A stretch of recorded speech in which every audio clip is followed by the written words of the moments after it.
A good evening, Europe, and welcome in. It's Spartano, my main man Lobo. It's the Unite Fight Club, and we're ready to kick it off, bro. Mate, you said good evening. It is good morning for me every single time, but it does not matter because the Engage Fight Club wakes me up. It splashes some cold water on my face, and I'm excited to be here, buddy. Twice a week, every week for the foreseeable future, and we just get to sit here and watch Pokemon Unite be played by some of the most amazing players in the EU region. Tell us a little bit about what we're doing here at the UFC.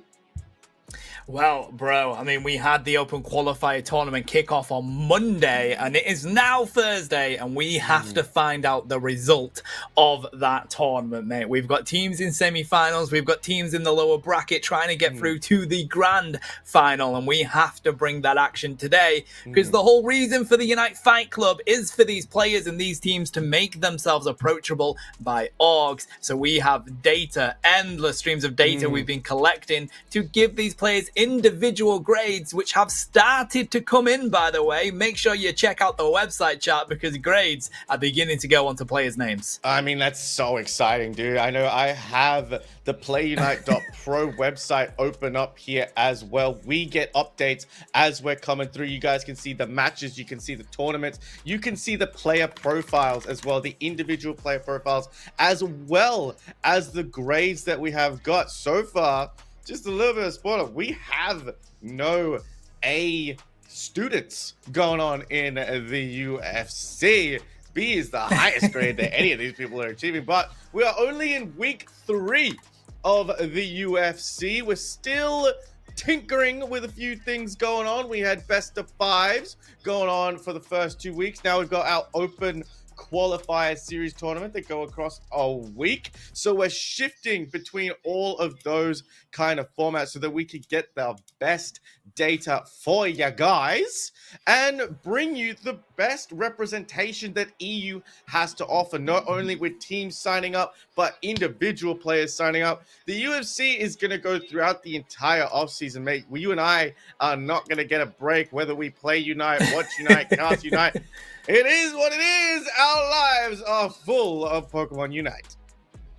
That they are, mate. And the first game that we're going to be bringing up to you all is electric. We talk about the players that we've graded. We talk about the ones that currently have the highest grade. Of course, we didn't want to kick it off and open the gates with people having, S tier grades or anything like that. You've got to start somewhere and improve. So that's what it was all about with our panel coming together to discuss the grades. The highest we currently have is a B grade for teams that have dominated in the scenes that we've currently seen. And we have a couple of those players that are coming up in the next set. But before that, buddy, we have to go through a little bit of detail. Of course, we've got our own sponsor for the Unite Fight Club, which has been incredible for. We haven't had an official sponsor before, but whilst all these teams are cooking up absolute heat on Fair Sky Ruins, we've been trying to let you cook up the heat in the kitchen with Hello Fresh being the first sponsor here for the Engage Unite Fight Club. You can get yourself 10 free meals and free add-ons for life. Yep, that's right, for life,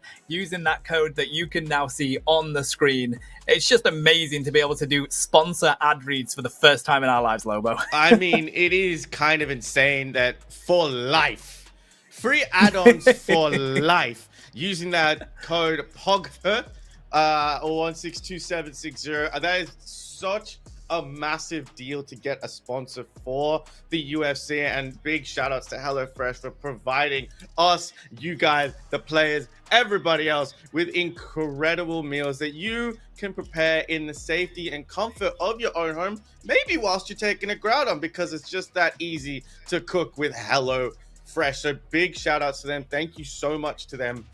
From myself, Tano, everybody here at the Engage team, for them jumping on and becoming a sponsor for this event. I mean, for us, Tano, that's kind of incredible, right? Getting a grassroots style tournament, organization, event, series, whatever you want to call it, to have a company like HelloFresh come on and be like, yep, we support you guys.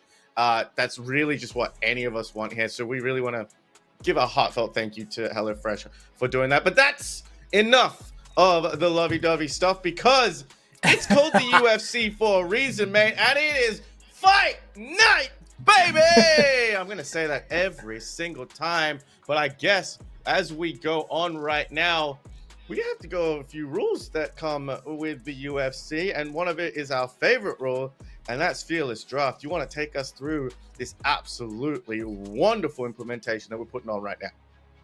Absolutely, buddy. Production, load up the screen. There it is. Fearless Draft. It was demanded by players, by viewers, by casters, by production to be back for this Unite Fight Club, buddy. It is a fan favorite. Fearless Draft basically means that every Pokemon that you pick in a game, you can no longer use in the next game for that set. So as you can see here, all the Pokemon that were picked for match 1, you are not allowed to pick for match 2 as they are banned. All the Pokemon you pick for match 2 going into match 3, Pokemon from match 1 and match 2 are not playable. So in a best of 3 format, you are coming into match 3 with already 10 Pokemon banned. In a best of 5 format, you will come into that match 5 with up to 20 Pokemon banned. For 2 teams, Lobo, that adds up to 40 Pokemon banned for a set. I mean, and you can keep doing the math. Going and going and going. The INGAGE Fight Club has been best of 5s. We got a few best of 3s, but no matter what, that's a lot of Pokemon bans. So these players have to make sure that they have a very, very deep Pokemon pool to draw from. It's not enough just to know these Pokemon, Tony. You got to know how to play them. You got to know how they coincide with your comps, everything like that. And that's why this concept, this match format that Fearless Draft is so good for player growth and just evolution of the game in general, because we've seen some Pokemon that have not been played, that are currently out of the meta, that are currently making a comeback, and at that top of that list right now is probably Eldegoss. But when we speak about Pokemon, we definitely got to speak about the biggest update, the most exciting update, and the most promising update that we've had in recent, well, since Pokemon Unite first came to Theia Sky Ruins, and that is the Groudon Pass, the Celestial Guardians patch. As you can see, the buffs are coming through, the nerfs came in as well, and I still think the winner of this patch, Tano, was that Venusaur. Without a doubt, mate, it is Venusaur. The heavy crown is on that frog now because, yes, not only did they get a buff to their beam, but they also got stat buffs, as you can see, defense, special defense, HP. And what that has meant is that not only is Venusaur the king of Theia Sky Ruins, but so is Raid Boss Venu with the Petal Dance Giga Drain as you hit that late game. That Pokemon in its entirety is incredibly strong right now, and if it isn't a number 1 ban, you can bet it will be a number 1 pick as we come on into these games.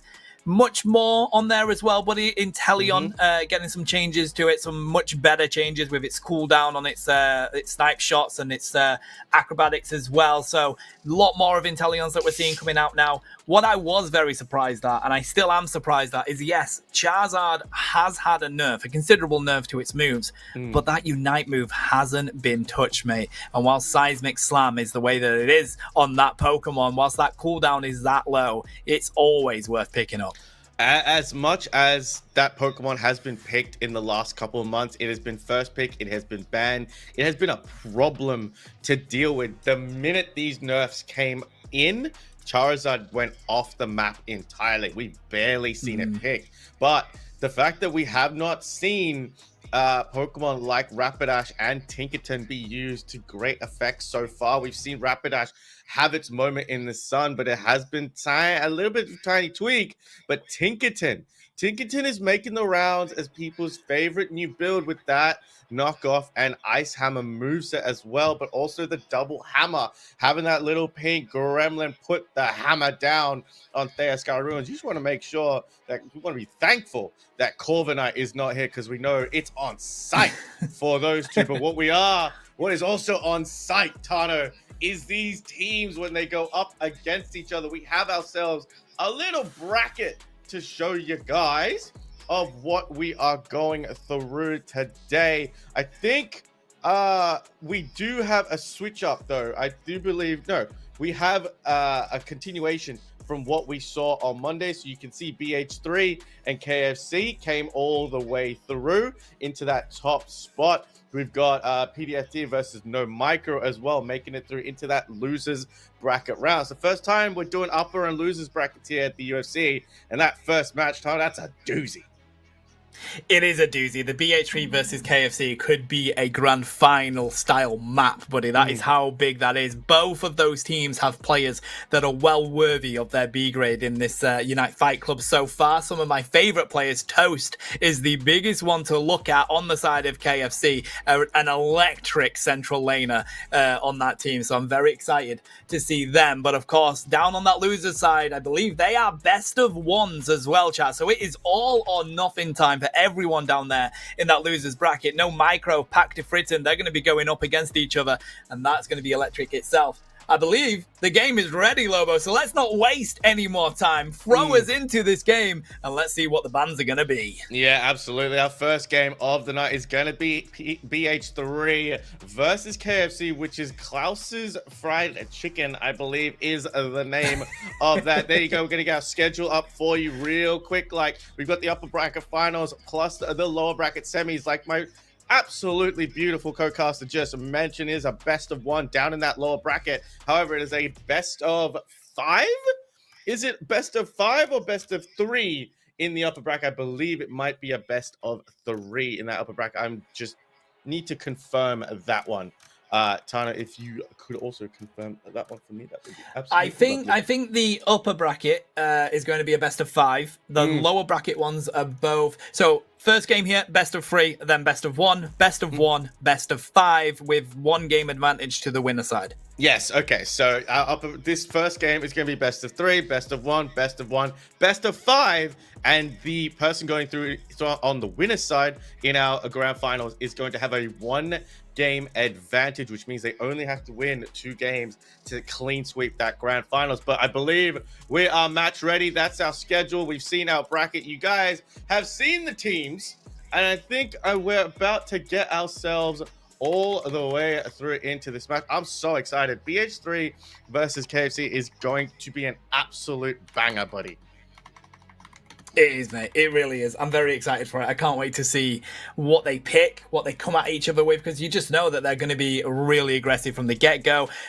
Klaus's Friend Club is what the KFC stands for, mate, and they're a very solid team. They are. Everybody will recognize every player on that side. Same with BH3 Esports, to be fair. They're very exciting because they're pretty much BH3 2.0 with people from multiple different teams in this EU region, and this is probably going to be one of the most electric ones. Whoever loses this game, I have my sights set on them to win through the lower bracket finals and have a repeat in the grand finals, to be honest. Yeah, look, I'm excited for it, mate. We always love to see a run back. No Micro had a really good showing in that first day of action. They had a couple of close games as well, but then being able to win their way through the lower bracket as well to come through. So they're looking for that run back against BH3.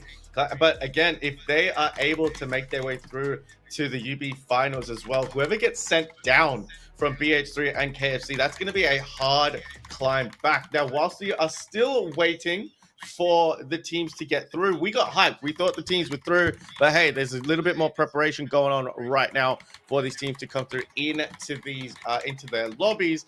Let's talk about Groudon, because there is a lot of changes on Thea Sky Ruins. We've talked about the Reggies, how they can appear in either the top or the bottom path. We have talked about the Reggie Drago appearing in that central lane and deciding to have a little stroll either top or bottom. So a little bit more RNG involved right now. So players have to be on their game. Their heads have to be on a swivel and be ready to make those on the spot changes to rotate for these objectives that they want to go for. But Tano, Groudon, big game changer, and I like it. Talk to me about it. Oh, buddy, I couldn't be more happy. Like, don't get me wrong, it's not perfect, and there is some changes that probably do need to come on into it. But ultimately, it's such a massive step up from Rayquaza. The biggest thing is, as soon as you get that objective everybody, especially you viewers, if you're in solo queue, I beg of you, do not grab the objective and instantly sprint to score in a goal. Scoring can be stopped now. You are not unstoppable with that shield anymore. It is a lot quicker, don't get me wrong, but not unstoppable. The amount of times I've been playing solo queue, mate, they grab that final objective, sprint to that goal, and just give over buffs to the other team because all they want to do is score. And it's like, no, you are so Rayquaza coded. Please break out of it. I beg you all. But otherwise, I'm really happy with the changes, mate. I'm still I'm still in the attitude of we should have had a new map, but ultimately, put that aside. Very, very happy with Groudon, although it's very easy to rip. That's probably one of my main issues with it, to be honest. So there are a few things that I'm fine. I agree with you 100%. Everyone is still in that Rayquaza mindset where they think if you rip Groudon, that's a secure for you. However, Groudon doesn't provide a score shield. It does provide quicker scoring, but it does not provide a score shield, which means you can get interrupted when you go through that. So sometimes you can just defend your lead, and it's on the onus of whoever has the Groudon buffs to either defend, knowing that you're in the lead, or take the fight to them, knowing that you are behind and that you need to go forward and attack. We are seeing also, I don't know if you noticed this throughout the entire games that we watched whilst Groudon was on the map. However, we are getting quite high-scoring games even before the 7-minute mark. You know, the change to those tier 1s up top, they're 70 points now. And those tier 2s in that bottom part are 120. So the chances for doubling up on scores and actually getting higher score comps is so valid that players have to be more intentional with their scoring rather than just going and scoring for absolutely no reason. We haven't seen that just yet, but we have seen a lot of intentional scoring. But Tano, again, Groudon is still not in tournament mode, so we are going to be playing it through casual mode. There have been bugs that we have seen with the players. Players have complained that, you know, there are a few bugs going around there. Sky Ruins. Sableye is causing a bit more havoc than usual. So what does that mean for the tournaments until we get Groudon into tournament mode? Well, one, the servers cannot be chosen. You cannot pick the servers. So sometimes the servers just can be random, and internet connections, whoever sets up the lobby, that can all play a factor. Two, the drafts.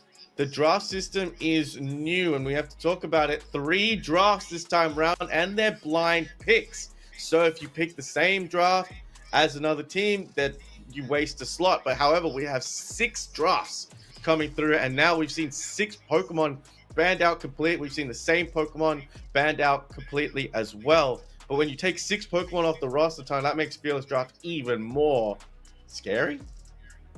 Oh yeah, 100%, especially in that best of 5 format, mate, that we're going to have for those grand finals. It's going to be pretty ridiculous if that goes down to a 5th game, because not only do you have the 40 banned that they can't play, but you've got 6 on top of that. It's 46 Pokemon, which is, you know, it's like more than half of the roster, which is ridiculous, mate. I do like the free bans. You know, it's the fact that, again, we're taking a step forward here in regards to Pokemon Unite. Timmy's done absolutely the right thing. We did need more bans. It needs tweaking. It shouldn't be blind ban in a tournament mode, but boy, does it feel good to have more Pokemon allowed to be banned in a meta where so many Pokemon are good. I mean, right now, Leafeon and Venusaur are absolute must bans on this new map, buddy. It's so easy for them to get the experience that they need. If you have a Venusaur coming into that 7 objective, that 7-minute objective with their Unite move, you know it has not gone your way. And I have casted a lot of these Groudon tournaments. I have seen that so often, mate. All those free stage Pokemon come into that first objective with their Unite move ready to go. So these free bans, it just opens the door for really being able to work out how to punish certain Pokemon and not have to be concerned about them. No, I agree with you, Andre. Momentum plays a killer here. Right now, we are seeing a lot of the time those either one team is taking a complete advantage throughout the entire match, where we're seeing barely any tier 1s broken on one side, but you know, all of their tiers going on the other side as well. It's a really big momentum killer, but the comeback experience in Pokemon Unite hasn't changed. Once you hit that last stretch, that final stretch, the KOs, the experience, everything you can get, it's easy to turn the game on its head. But Groudon is now a much more patient objective. You know, we've seen teams go through and rip and just want those buffs because they're confident with their team fight ability, as well as people just not taking Groudon entirely and taking fights in enemy teams' central areas or splitting up the fight as much as possible. We're not seeing a condensed Groudon fight as much as we saw at Rayquaza, where the entire teams are inside that pit. They're trying to spread it out. What that means for us as casters, we have to have our head on a swivel, maybe get an extra observer or two to go all over the map so we can see what is going on. But mate, I have to bring it to you. What do you think of this 3-ban system? And what, like, so far, just the way that it's implemented? Guys, we do apologize. We are waiting for the players to get into lobby, so you get to listen to Tano and I yip, yap along the way. We're going to talk about the draft system because you explained it to me on Monday. My first chance, actually having a chance to cast a Groudon map. Blind pick. 3 picks that each team selects. You can pick 3 separate Pokemon, and all 3 of those Pokemon get selected. Or members of your team, I think, can double up on a Pokemon, and that gets primary selection as well. How do we feel about blind picks? It seems interesting, but it can also seem very counter-competitive if I'm thinking about it. Yeah, it's not viable for competitive esports at all, buddy. You can't have blind pick in a competitive esport because not only is the chance of you banning the same Pokemon as the other team ridiculously high, you've got to have the competitive edge in tournament mode that's separate from that ranked mode, and not having blind pick is the right direction for that. I think that's probably my own inclination, is that's why we don't have Groudon in tournament mode yet. They're probably trying to work something out so that it's not blind pick, and I hope that is the reason, because ultimately it just ain't good for these kind of games, buddy. You've got to be able to, as a team, know what's being banned on the other side. The way it should work, in my opinion, and chat, shout out if you agree with it, if you don't agree with it. If you've got your own ideas, let us know. We'd love to discuss it whilst we're waiting for this game to kick off. But I think that the purple team should pick the first ban, and then orange team should get 2 bans. And then purple get the final 2 bans of theirs, and then it hands back over to orange for them to get their final ban. That way it's kind of back and forth like it was before these 6 bans came in, and you can really build a comp that responds to what the other teams are banning or what you're trying to build, knowing what the bans are going to be, mate. I think you've hit the nail on the head there. It's all about the response when it comes to competitive, and being able to respond to not only what you witnessed in the previous match, but also being able to respond to what other players that you're seeing on the opposite team. You know, these players know each other so well. They know exactly what Pokemon that they are going to play. For example, we talk about Rezu a lot here as one of the best Inteleon players that I've ever seen. And every time that they're up against Rezu, that Inteleon gets banned up straight away. We finally heard that we've got a game coming up. So we'll see what we're going to go. I believe we're going to get started together and send them straight through. But here we go. And I think, Tana, this is actually interesting. We actually have a penalty. Due to, I think, whatever it was, just teams not being ready or players not being on time, we actually have a penalty going through for the side of, I believe, KFC. And BH3 is already going to take a 1-game advantage. Yeah, I believe they were issues with readying up and all that kind of stuff. You know, it happens to teams, but ultimately the whole reason we're here for this Unite Fight Club, buddy, is for these teams that are serious to make themselves approachable to orgs. And one of the reasons that, one of the ways that you can be is not only do you show up on time, but when you are in tournaments, you are a respectable team for doing that. So it's all part of the rules. BH3 are going to take their first win because of it. So hopefully KFC, they will learn from that and won't have any issues moving forward. But looking at the bans here, buddy, Hooper, Clefable, Trevenant, Suicune, Laddie Blue, and Slowbro banned out for this game. No copy bans. I mean, that's a lot of Pokemon to be banned off. Hooper, we know, is very popular. Trevenant got that buff. Suicune's just annoying to deal with. And Latios, even though it got a nerf, is very strong. And then Slowbro is an interesting ban as well, because Slowbro came back into the meta due to Charizard being such a prominent threat. But let's have a look, because whilst we were yapping, these teams be a picking. We got Leafeon, Snorlax, and Mew picked up for the side of BH3. And for the side of KFC, we've got Mamoswine, Blissey, Espeon, and Toast is going to pull out that Scyther. Now, we have seen Toast absolutely cook people to crisp on that Scyther, but that is a bulky team. And if they run into Kranix on that Buzzwole could hug its fellow bug and crush some vertebrae.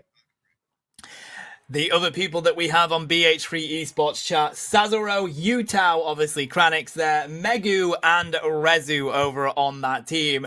We're not even going to try to begin and work out who's who with the names on there. We know who Kranix is, that's for sure. But on KFC, as you can see, you've got Marv, Kriegen, Zante, Toast, and Klaus. These are two heavyweight EU teams that are going to be kicking this off. And already, KFC are on the back foot. They have to win this game if they want to take this to a game 3 and continue without going down to that loser's side. But keep an eye on Toast, buddy, because Toast now has access to Cypher, and boy oh boy are they one of the most exciting Cypher players in this EU region. I have a feeling, I'm just gonna say, I think Rezu might be the Mew. That's just me. But again, we ain't gonna, we're like you said, we ain't gonna speculate on the names of these players. We know that changing your name is one of the funnest things you can do in Pokemon Unite. Plus, it gives us casters a bit of a headache. But you know what we do? We roll with the punches. Blissey, however, is an interesting one for me, Tano, because of how this Pokemon just cannot be nerfed. With Bliss Assistance, Safeguard, Helping Hand. Safeguard, Helping Hand is so good for so many Pokemon. And even Eggs right now, which fell out of the meta, just being able to heal with those eggs and provide a stun with Egg Bomb as well to stop people from scoring, to disrupt play.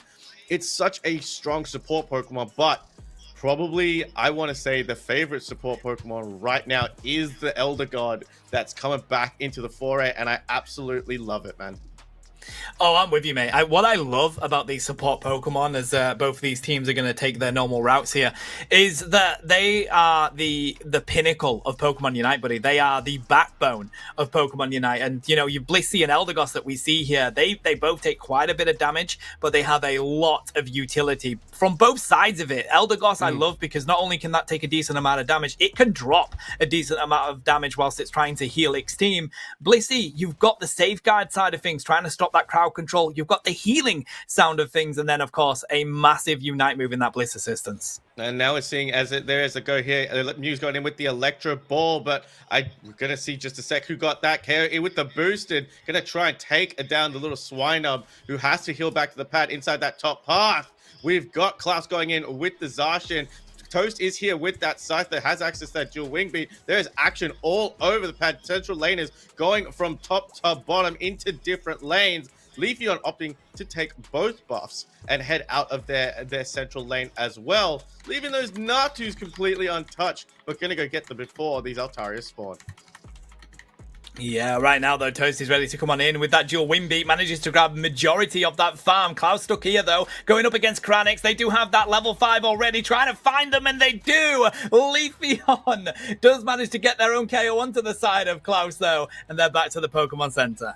I mean, Central Lane is picking up KOs each. Those all-rounders falling down. Don't want to say easily, but when you've got Central Laners with those buffs like Leafeon and Scyther, I mean, the blades be going. Now Zacian's going to try and pick up a KO on Eldegoss here, but Kranix is here. The safeguard does beautifully to avoid the slam, and now, oof, Kranix gets sent back to the Pokemon Center to see Nurse Joy. Oof, okay, so, I mean, scores are in for BH3 so far, but majority of the farm here going to the side of KFC as Toast hits level 7, so does Klaus, but that Regidrago is in on the field here, buddy. Rezu trying to see if they can beam through and get that secure. The rip is so quick onto a Regidrago, does manage to get taken by Toast, and Rezu has to use that kite ability to get themselves away from those claws. That's such a good use of coaching, as Leafeon's going to pick up a KO on its fellow Evolution. I don't think Leafeon's going to get a stack in here, because that's a lot of points when a Piloswine is hunting you down. A nice little heavy slam from the Snorlax, but Leafeon gets felled by Zacian in that bottom lane. And now, I think with the tension on bottom lane, Kranix just has a chance to get some scores and stacks in of their own. Now these are going to spawn on in down in this bottom side. Huge beam is going to come on through. Might be able to get a pick onto Snorlax here. Side shot comes through, and they do, buddy. As Toast goes in yet again. Green Illusion Dive is going to come on through, but they have to run quickly. They're shut down by Leafeon, and they're looking for more here as the Razor Leafs go out. But KFC do manage to get themselves back to that T1 pad. The rip on the Regirock is coming through here from BH3 Esports. We see Marv diving on in. Side shot's going to come on through, but Razor Leaf is there, and Leafeon finds the KO on the objective for BH3. Leafeon did a fantastic job just holding the pullback on those Razor Leafs to secure that Regirock in the top side. It is Klaus that managed... Oh, no. It was Kranix that managed to secure the Regieleki ahead of Kraus. Kraus has to go back, pick up a Citrus Berry, but gets picked up, put down, slammed down again. Regieleki has walked in, and here is Leafeon to finish the job. And now Kranix can stack to all his live long day.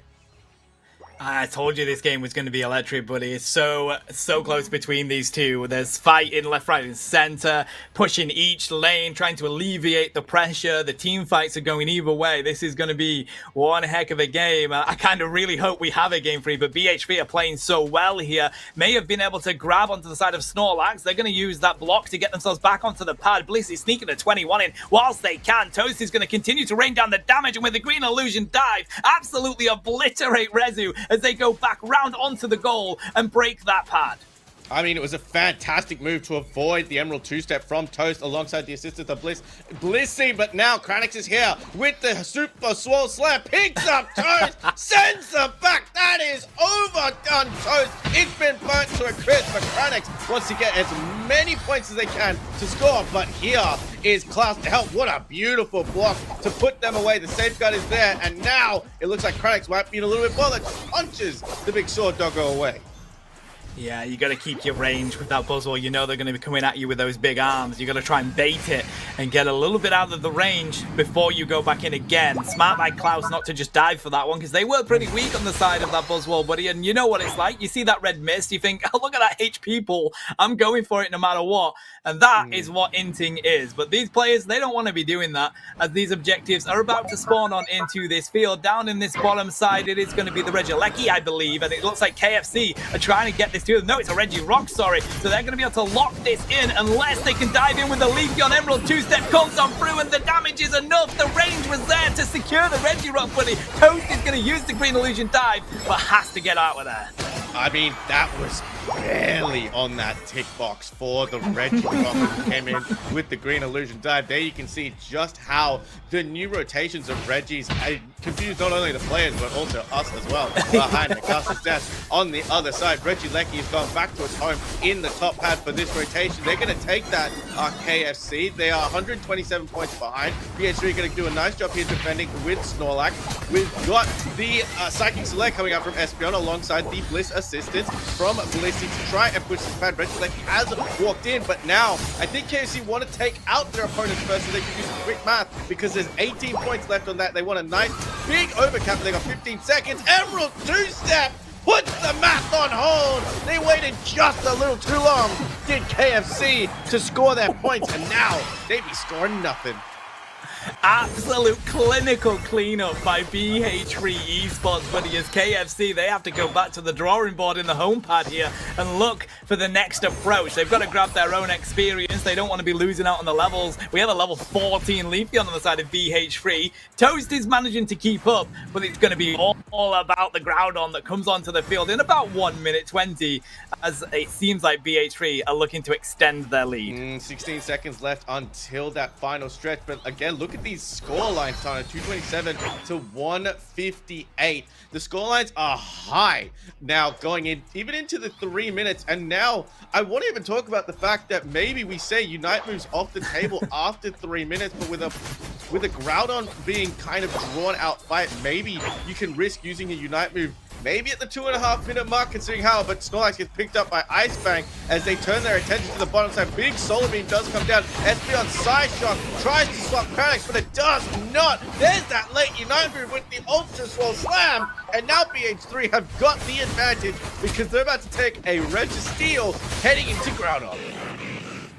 And that is a steal, buddy. What a massive buffer to have coming into that Groudon fight.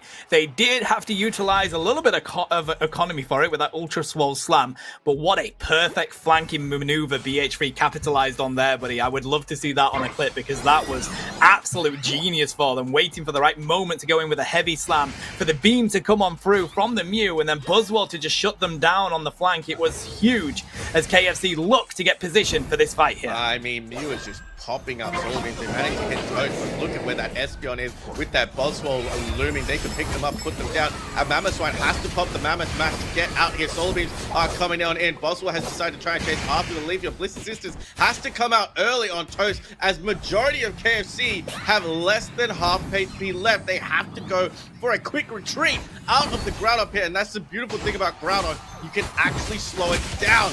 Klaus is running for their lives back to their pad, and now we wait once again to see where the fights kick off. All BH3 need to do is defend that T1 pad and defend this Groudon, buddy. Toast, ready with the green illusion dive to dive on in. Waiting for the right moment, though. It's all about who can get the first pick, and unfortunately, Klaus is going to be the pick here. Oh no, they do manage to get on out with the shield from Blissey. Massive Psychic Slayer is going to come on through as well. There's the green illusion dive, trying to see the execute onto the side of Snorlax. Doesn't count, though. Eldegoss finds Toast, and BH3 Esports have all the advantage in this fight as they slowly cut down KFC. Espeon can't do anything against the awesome Swole, and that's going to be an ace as BH3 Esports looks to lock in this second game. And 120 plus going into that tier 2, only 80 on that tier 2 on the top side, and they're going to score inside that home pad as well. 30 seconds left on the clock. Winding down is the clock here, and BH3 putting on yet another very strong performance coming through. They ripped through day 1, so it looks like they ain't slowing down. They're going to try and rip through day 2 as well. Oh, without doubt, buddy. These are definitely a team to watch. This BH3 roster is even more exciting than it previously was in previous seasons, mate. I'm loving it. I'm obsessed with it. I love it. It's fantastic. KFC, though, they're a very strong squad as well, and I just feel like what was going off before this game came in has probably affected them a little bit. It felt like they didn't quite have the synergy that we're so used to seeing with KFC. So I wouldn't look at this and be like, that is KFC as a whole. They're definitely a stronger team than that, although we can't take away from BH3, mate. That was an impressive showing by them. No, absolutely. 701 to 158 is your final score. And look at Natsua with the 17 KOs. Absolutely. You and I had a conversation about Leafeon before. We've had many conversations about Leafeon before. And it wasn't one of my favorite Pokemon. It was actually one of my least favorite Pokemon. That, because it's just getting buffed and nerfed and buffed and nerfed and buffed and nerfed. But I'm slowly coming around to Leafeon because I'm just seeing the way that it's played. And it feels like much less of just a delete button, but more so as just an engage tool. It has so much damage. I want to say the recovery on the Unite move isn't super quick compared to other Pokemon, but let's also not take anything away from Mew, who I'm assuming is their attacker player in Rezu. If I got that wrong, Rezu, I apologize. I love you very much.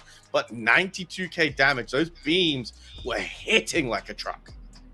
Nah, they were absolutely on point, mate. And, the thing is with Leafeon is that Unite move is such a low cooldown, Lobo. They have it for every single team fight. It's very good. I mean, you can get away from the damage, but it's still very good when you pair it with the Razor Leaf as well. So, and the fact that we're on this map now where extra farm means that in the early stages, it's easier to get those levels and snowball from it. But here is my example. At this Groudon fight, it just wasn't the synergy that we're used to seeing from KFC. This is all a response here because Klaus managed to get caught out in that top side, had to be saved coming down here by the Blissey, and then it was BH3 that just pincered the entirety of KFC there, and they were really stuck kind of up the creek without a paddle as they do get the executes coming on through, and Toast just had to dive in with that Green Illusion dive. It's the only way that they can try and hope to find a KO there. So definitely not the KFC that we're used to seeing. They are definitely a better team than that. I mean, again, with all of these new teams coming around, it's the off-season time. Let's not forget any of that. As much as we talk about individual players here as well, the Unite Fight Club is here to highlight individual players, but we also have to talk about teams. Teams don't just form overnight. They don't form synergy overnight. They don't form unity overnight, all that kind of stuff. These players might be amazing individually, but there's sometimes you do recognize when we've talked about super teams in any kind of esports, even in football, when we talk about super teams, sometimes that team cohesion is just not there. It doesn't happen overnight. You have to understand how these players work. And yes, they may play together all the time, but a five-stack competitive scene is very, very different. Again, these teams, these players are so good. They're at the top of their game of Pokemon Unite. We've seen a lot of them represent in every single aspect of Pokemon Unite, from grassroots to UCS to Worlds as well. So it's all possible, but again, once you go into a new team, there's a little bit of a feeling out period right now. But you know what? We have to take a little bit of a feeling out period because we've been yapping for so long that I think you and I need to take a quick break, grab some water, grab ourselves a snack. You guys should do the same, and we will see you right back here for your lower bracket final coming up next. Don't go anywhere. We'll be right back. Bye.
So, mate, like I was saying, I'll come back. Like I was saying, right? It's a leaf. How can it cut something? It's a leaf that Bro, I'm with you. It's a leaf that can cut fire type Pokemon. yeah, but Bruh. all right. Anyway, Bruh, anyway, what? you know, well, I guess we'll get to see the intricacies of leaves and cutting later on as we go through the UFC. Welcome back to Fight Night, baby. My name is Loba. That is Tana. We like to have weird discussions off a camera that sometimes make it onto camera. Don't judge us. But however, what we will be doing is judging, and when I say judging, I mean casting a lower bracket final, as we just watched the upper bracket final. Now these teams that we're about to watch are quite fun. We got No Micro, who had a very good showing earlier on in the week, and I'm gonna let you say the name of the team because you just told me how to say it and I don't know how to say it, so you do the honors for that one. Of course, buddy. It's Fritten that are coming up against them. They do have a little bit more on their name as well, but I haven't got it in front of me to read it off. But I believe it's German from a previous stream. I had it confirmed it is German, and I believe it means a pack of fries or something like that. So either way, it's going to be very exciting is this game, buddy. No Micro, Fritten, they're both a team that everybody knows. They've been seeing them come up in the scene recently, and here are the names on the field here, buddy. Looking at the ban phase, let's see what they want to take out of this game first. And this is such an interesting ban phase considering it happens all at once, and I guess maybe one of the complaints we had on, when you go through solo queue is that you wait for 10, you go through the whole ban phase, and then a member can just AFK at map and you have to go through the whole process all over again. This kind of takes that away, and like we were saying, this is only for ranked purposes, solo queue purposes, duo queue purposes, but in a competitive sense, we had a few issues with it where sometimes we don't think it works, but 6 Pokemon, as we can see, have all been banned. 6 unique Pokemon coming through as well. But now we're getting Hooper picked up straight away. The little tricks are going to come to Thea Sky Ruins. It was banned out previous game, but Quaslix is going to go with the Snorlax. Oh, a nice little scare of us there as well, buddy. Yeah, and Igles, with the Lally Blue, as we say. Will Venusaur finally be coming onto Fire Sky Ruins? I can't believe it's not been picked or banned yet, although Hooper's so important. No, they're going to go for the Alolan Raichu instead, which has been absolutely massive on this map. Again, another Pokemon that gets that power spike early and really dominates, but I'm so surprised Venusaur isn't coming out here. Yeah, I mean, Venusaur not coming out here is kind of interesting. However, the Alolan Raichu coming out here is always a fun one. That Pokemon cannot be touched half of the time, especially if it has a really strong front line, just putting damage down with that Electro Ball. Buzzwole Eldegoss is the new top lane favorite combination that I'm seeing right now. They're just seeing what Eldegoss has always been able to do. It hasn't been touched, Tano, but the fact I think they found Buzzwole's, best top lane partner there, but that Latios is going to put down big damage. And for the first time, we are finally crossing off our Unite bingo card because Vic has decided to play the fish that could.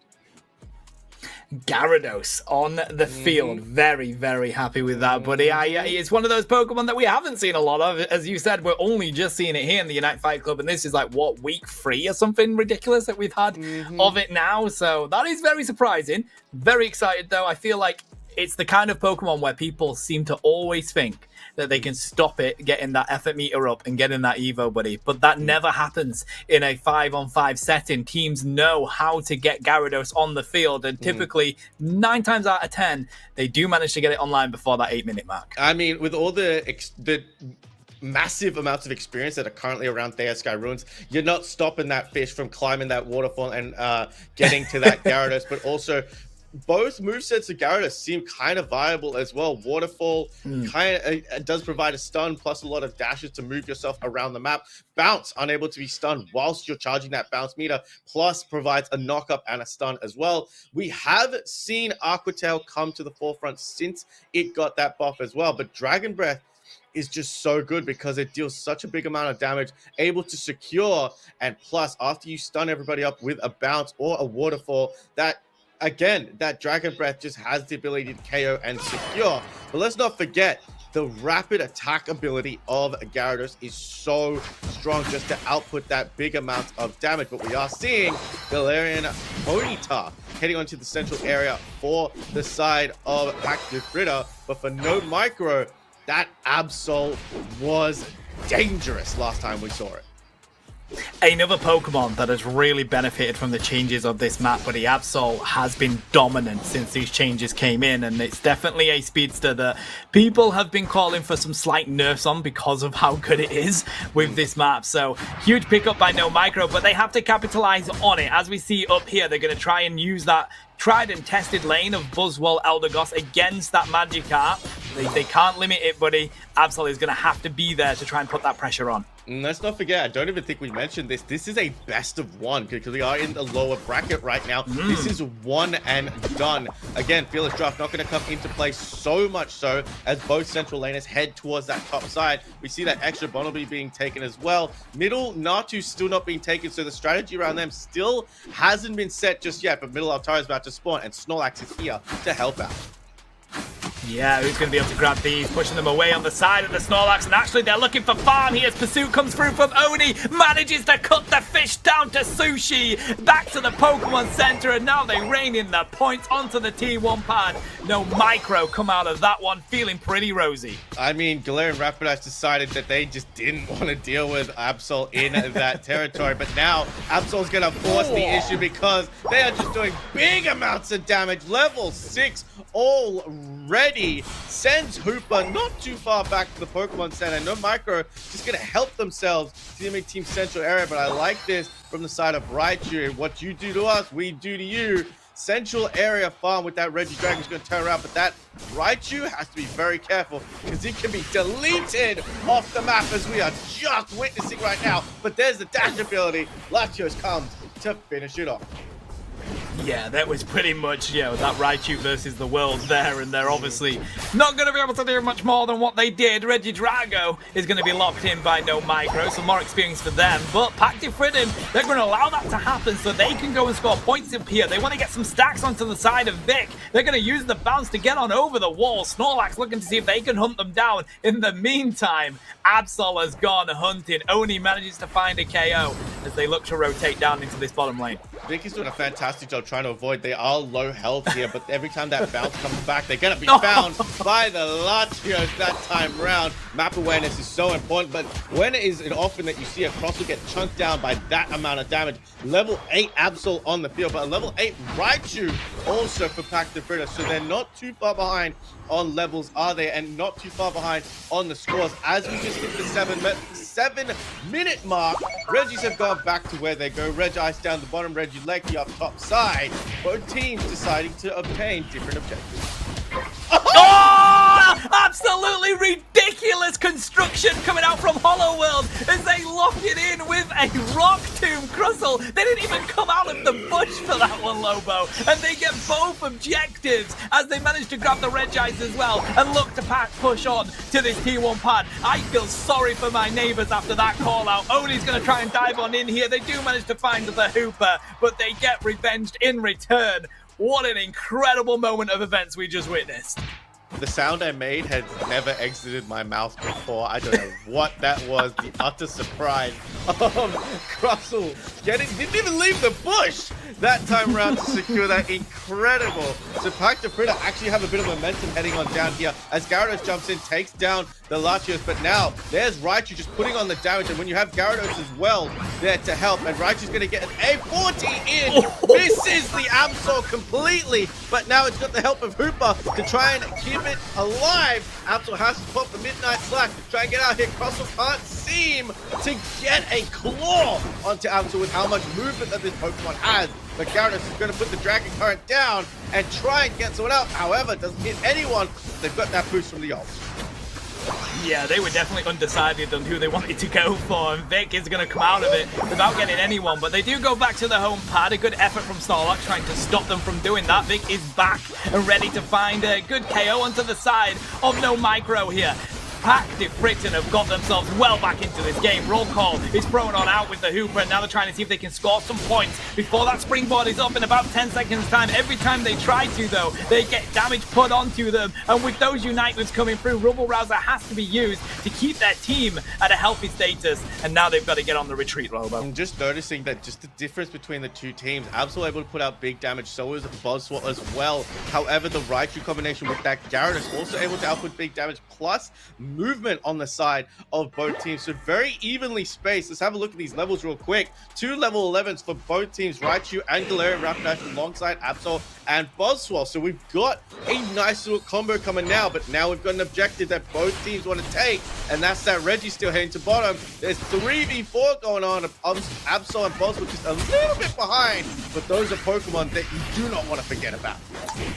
Nah, you really don't. Who's going to lock in the Reggie steal here? It's going to be the Laddie Blue as they manage to get those stacks as well. And now Absol's just going to find the Alolan Raichu, set them up ready for them to be secured. And now they want to push onto this T1 pad. Dragon Current is going to come on out here. They don't find anyone with it yet again. And they're left going back to the Pokemon Center as No Micro have responded in kind. And they take the lead of this game. And you can understand why they didn't want to come back through that Hooper portal, because that Registeel buff was just going to allow them for even more advantageous scoring. If you have a look at that score, 188 to 213.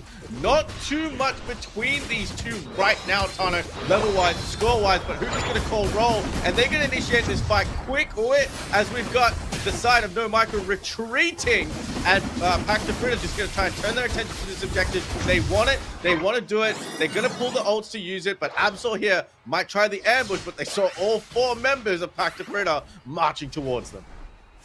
Yeah, that's the last thing you want to see as you look to dive on in. Absol's got a lot of maneuverability, buddy, but that is not a target you want to look for. So they're going to try and attack off the side here. 2 swipes, and that Crustle is in the pan, in the fryer, back to the Pokemon Center. They go, as Buzzwole is going to be able to defend this Regieleki. Pack2Fritter doing the right tactic here, going back to grab their own experience. That is criminal how much Absol can do with just 2 swipes to a Crustle. Crustle is one of the most annoying Pokemon to get rid of on a map at any given time, and for Absol to just be ejable to delete it. Absol looking for a KO here on the Gyarados. They've got the level lead, but Gyarados can sit and duke it out, but that is not what you want to do. It has to pop the eject button because they saw the big bug looming. Oh, mate, if you see Dwayne the Bugson in your face, you gotta get on out of there. You don't want to be going up against that and an Absol, as we've got 20 seconds before Groudon is on the field. An incredibly close game between these two, about 30 points between them at the moment. A free Regite for No Micro, but Pack2Fritter have got positioning. They might even be looking for a rip on the side of this Groudon. I mean, they're looking for positioning, but the Regite alongside that Eldegoss is exactly what you want to see. You don't want to, that's definitely not where you want to be for a Gyarados. Rapidash is going to go for the back cap, which is going to put Pack2Fritter in the lead, but it leaves No Micro with an advantageous number as Hooper gets sent back to Nurse Joy. Absolutely deleted off of the map. Absol's going to pop that Unite move. Raichu actually picks up, gets sent back to Nurse Joy, and Pack2Fritter have been taken out of this game 1 by 1 with only Gyarados alive, but they can't do anything about it. But Hooper can still call roll, however, none of their teammates are alive to do anything about it.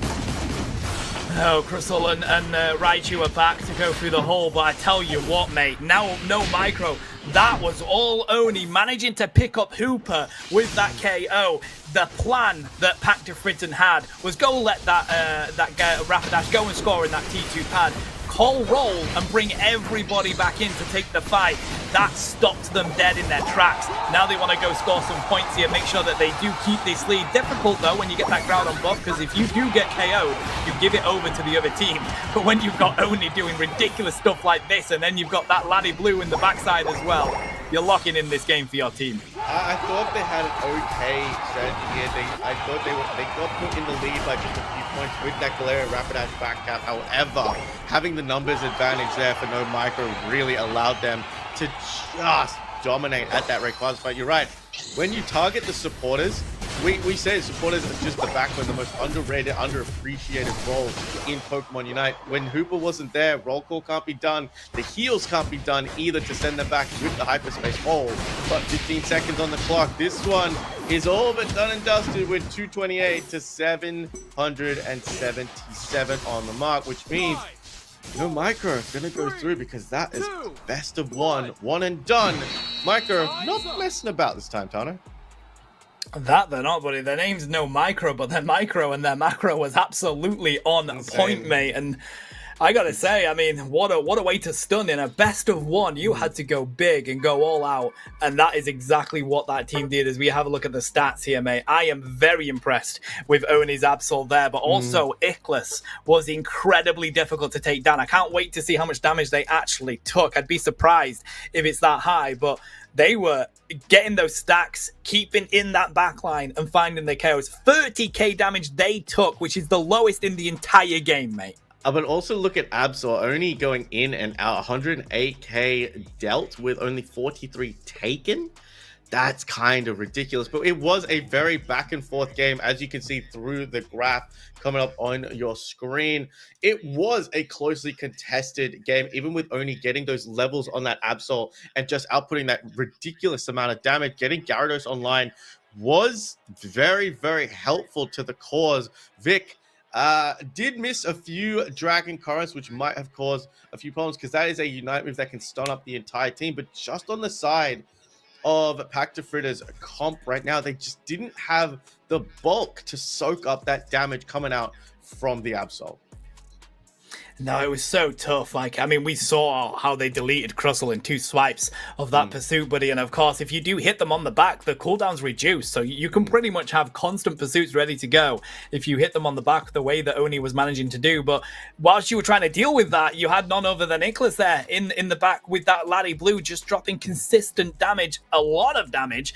You just couldn't get through to them because Buzzwole was there, sat there, arms open, arms wide, ready for you to run into. And then you pair that with a Snorlax that we all know is incredibly hard to break through. So it was an impressive showing by No Micro, and I think I completely agree with you. Pactifritten just didn't have that sort of front line that they needed to absorb that damage because they only had realistically the Crustle for it. I mean, you think Crustle would be enough, but we saw just 2 swipes from that Absol, but also the damage being put out by Ickless. And here is where it came down. Crustle just getting caught alongside Absol, having to use that Unite move as well to take down the Raichu. Triad Blitz tried to do something here, but it was just not able to lock down the absolute force that No Micro was putting on display. Gyarados tried here, but I thought the defense might happen, because have a look at the scoreline right now, Tano, as we look at these highlights. 288 to 213. The roll call was done. Perhaps wait for that roll call to be done. And here I thought the defense was going very well. You see Vic was going after Absol. You take down Oni there, but they decided to go a different route with it. I don't know if that was because of lag. I don't know if that was a decision-making thing, but Oni was dangerously low, and I do think that Dragon Current would have taken them out, give Gyarados a buff, perhaps make the defense of that pad a little bit easier. Unfortunately, that's not what happened, and then Oni was able to slip out and start putting on big damage, because with that Groudon buff, my goodness, 100k, it gives me shivers, buddy. I am going to give Vic the benefit of the doubt that was lag, buddy. We know how laggy this game currently is in. I know it's experiencing a lot of lag issues, chat. I don't know why. I think it is genuinely an issue with Pokemon Unite. We've had tournaments cancelled because of it. So I'm going to put that down to that, because I'm 100% with you, Lobo. It looked like they were looking for Oni, and if they'd have popped off that Dragon Current, because of course you get a stun from that as well, so you can then hit them with Dragon Breath, they 100% would have been able to find that KO. They'd have had a Groudon buff. They could have bounced onto the pad, and I think they probably could have done something there to find some more KO. So I'm 100% with you, and I'm pretty sure Vic will have been as well. And it's probably the lag that has prevented them from being able to put up an even better defense on that goal, unfortunately. I mean, we're going to have to see if No Micro can keep their offensive ways, because they do have to take on KFC in our lower bracket final. So we're going to take ourselves a quick break. I hope they are watching, because that Absol is a problem to deal with. Maybe it's going to be a target ban for the side of Oni, but we will be right back. Go grab yourselves a drink, go grab yourselves a snack, the lower bracket final is coming up. Who is going to get the run back against BH3 in our grand final best of 5? Don't go anywhere. We'll see you real soon. Bye.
All right, we are back and we've got more action to bring you. Hopefully KFC can get themselves a bit of redemption coming into this, buddy, because it's a best of one, I believe, and they want to get back into that grand final. I mean, this grand finals, this was lower bracket final, so we've got No Micro, who just put up a very strong performance against KFC, who did get sent down by BH3. So BH3 sitting in that top spot right now with the crowd just hovering slightly above their head, not fully placed on the chrome just yet. So I'm excited to see this one. We're not going to waste any time. We're going to go straight into the bans. Now we've got 6 Pokemon gonna be banned up straight away. Let's see what we're gonna go. They're not afraid of Oni's Absol because that's not being banned out at all. But Latios, Snorlax, Suicune, Comfey, Suicune, and Inteleon look like they're being banned up off the jump.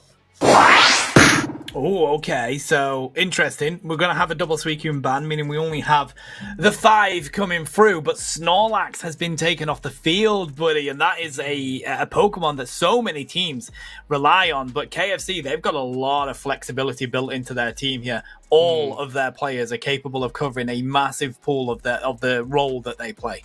Yeah, I agree with you. And Kree is going to hover over the little trickster Hooper. Again, not coming out of prominence, but Marv is going to say, "Nuh-uh, step out the way." Mamoswine is here to stay, as they're going to pick up that straight away. Mamoswine, if Snorlax ain't available, Mamoswine definitely gets picked. Ickless is going to pick up Leafeon straight out the gate, coming off, especially with that Latios being banned off, and Hooper is actually going to go to the side of No Micro. Kree again wants to pick that Elder Goss. We'll see if Zante decides to go with that. Mew did such good damage in the previous game that we watched, putting over 90k damage with that Solar Beam. But now another defender being hovered over here by Quazinx. Yeah, and Crustle, we've just seen the power of Crustle previously, but they may have lost the game, but one of the most incredible secures we've seen in a while. And it is a very strong Pokemon. We just kind of saw how it gets broken down by a heavily fed speedster, but KFC aren't bringing that onto the field just yet. Klaus is going to lock in the Buzzwole. Toast, we're so used to seeing on this Cypher now. Would not surprise me if they lock it in, because they have to direct combat Ickless on that Leafeon. Yeah, I agree with you, Andres. We saw the battle between Leafeon and Scyther in the previous game that KFC did play. However, Toast has opted for a secure tool coming out from the side with Blaziken. So double all-rounder coming out from the side of KFC. Oni is hovering over that Delphox, a very different Pokemon to what we saw them pop off with in the previous game. That Absol was doing wonders for them, but a very interesting comp, especially with that Delphox buff. It has a lot more movement with Flame Charge coming into play. Yeah, wouldn't surprise me if they end up swapping with Ickless Earb, but they are very flexible, so if they do stay on that Pokemon, I like the pick, mate. I think Delphox has had a little bit of a reprise with these new map that's come out, because not only has it had a rehearsed showing with that Flame Charge, but it's all about that Unite move, buddy. We've talked about how unstoppable scoring is no longer a thing once you get that final buff. So what's better to target a goal than fanciful fireworks to stop people from being able to score on it, mate? And you can do that the second you have it. Yeah, I agree with you 100%. And that Unite move is such low cooldown as well, that it's such a prominent move. But also, just to really hinder the side of KFC, we could see Fire Spin come into play. We're not super sure how that could go. With the new patch, you've got to see what works. And the crowd control aspect of Pokemon Unite is so in your face. That's why we have a double Suicune buff, because that Pokemon can just freeze you in place. So we could see what they're going to go. I'm very curious. I have a feeling just on the competitive side, with the amount of damage, the resets that bind you as well, hit your target, we could see Flame Charge come into here. But it's going to be a nice roundabout with Lucario. OG coming up out against the new boys with their Skyros. I call them new boys. They've been here for a while. We have just had a disconnect, so we are going to pause that one, chat, while we wait for that to be sorted out. But yeah, as we talk about Lucario, Lobo, my guy, Mega Lucario will be coming to Fair Sky Ruins, if not before long. How do you feel about that? I don't know if you've heard about what's going on with it, but it's just the power-up punch moveset that it can use, and the Unite move is the same as well. It is meant to be stronger, because of course it's a Mega Pokemon. I don't know how I feel about that, because it is a separate license from what I've heard. And I'm just like, why? Why give it the same moves as Lucario and make it a separate license? So I guess I can answer this question by also stating a bit of Lobo lore, if you will. Lucario, for the longest time, was my most hated Pokemon in existence. Because, and I'll tell you why. One, it's a Cynthia Pokemon, which makes it initially just very overhyped. Two, it's a gift Pokemon that you get in the game. Three, it got a movie for no reason at all. Four, it didn't need a Mega. And just saying all of that. And for me, it's a very personal decision that I just do not like Lucario. But actually having played Pokemon Unite has actually brought Lucario back into my favor. Mega Evolutions is something that I didn't think the game needed. And I'll be honest with you, because when we got Mega Mewtwo Y and Mega Mewtwo X, I thought it was interesting in a way that, yeah, those two Pokemon could probably survive by themselves, but then it was just a way to get two new licenses. And I'm never a fan of this when games do this, because it feels like a money grab. And I'll be honest with you, that's not, again, it's fine. It's fine. But having a separate license for it doesn't, I don't know. Because what happens then? So do you then can you have Lucario versus Mega Lucario on the same map? Can you, how does that work, honestly? So that's what's really interesting for me, because now you can see two Mewtwo's on the same map. Can you now see two Lucarios on the same map? Can you see two Charizards on the same map when we get Mega Charizard X coming through, which I also believe is just the Fire Punch and Flare Blitz moveset as well. So a Mega getting locked down to one moveset is interesting. So I don't know whether it's a good thing or a bad thing. We just have to see kind of what its stats are when it first comes out. And is it going to be the same kind of gimmick that Mega Mewtwo Y and X have? Do you build up a Mega gauge before you can Mega? I guess those are all things we'll find out when those licenses drop, my friend. Yeah, that we will, buddy. It's all speculation. At the meantime, we're going to kick it on into this game here. The lower bracket final is amongst us, buddy. KFC on your purple side. No Micro here on your orange side. No Micro is doing exactly what I expected, sending Delphox into that central lane. Probably going to maybe share a buff with Hooper as well. But getting Delphox online is the most important thing, because even with all of the experience that comes around, its secure potential at that lower level is not very, very great. So it's going to be hard to get that Pokemon up. Yeah, no, it really is. We're going to continue to battle through this. I know the game is currently having lag issues, but hey, it's not going to stop these teams fighting it on out in this bottom lane, buddy, as again, Leafeon struggling just to hit that level 4, and with their chicken coming in to boot it in the face, it's sent packing back to the Pokemon Center. Double KO is going to come on through as KFC locking the first scores. And Braixen is not a Pokemon that I think can defend a 1v3, but Lucario is going to secure all of those Natus, put that fist right through those little birds, middle Altarias, and here, Combuskin is getting a nice Blaze Kick to take it away from Lucario as well. We can see Hooper has that red buff, so we'll see what can happen, because 33 points to nothing right now for the side of KFC. Alrighty, let's see if no Micro can find that level 5 onto the side of Clem and try and put up a bit of a damage here onto the side of the Buzzwole. Clem does go back for their healing, still looking. They do manage to hit that level 5. We've got 24 seconds until the Regidrago comes onto the field. Teams still occupied with grabbing their own experience before they rotate their Leafeon, just edging their way up there, but they've got to deal with the Piloswine, mate. I mean, this is the thing as well. You have to determine what is best for you at the current time. Do you turn up for Regidrago? Do you try to get experience? Do you go for stacks at this point in time? But right now, we've got no Micro here with Leafeon. We've got Mew here. Gonna chuck out a big Solar Beam. Does pick it up alongside the Piloswine with a nice Ice Fang to take Leafeon completely out of the game.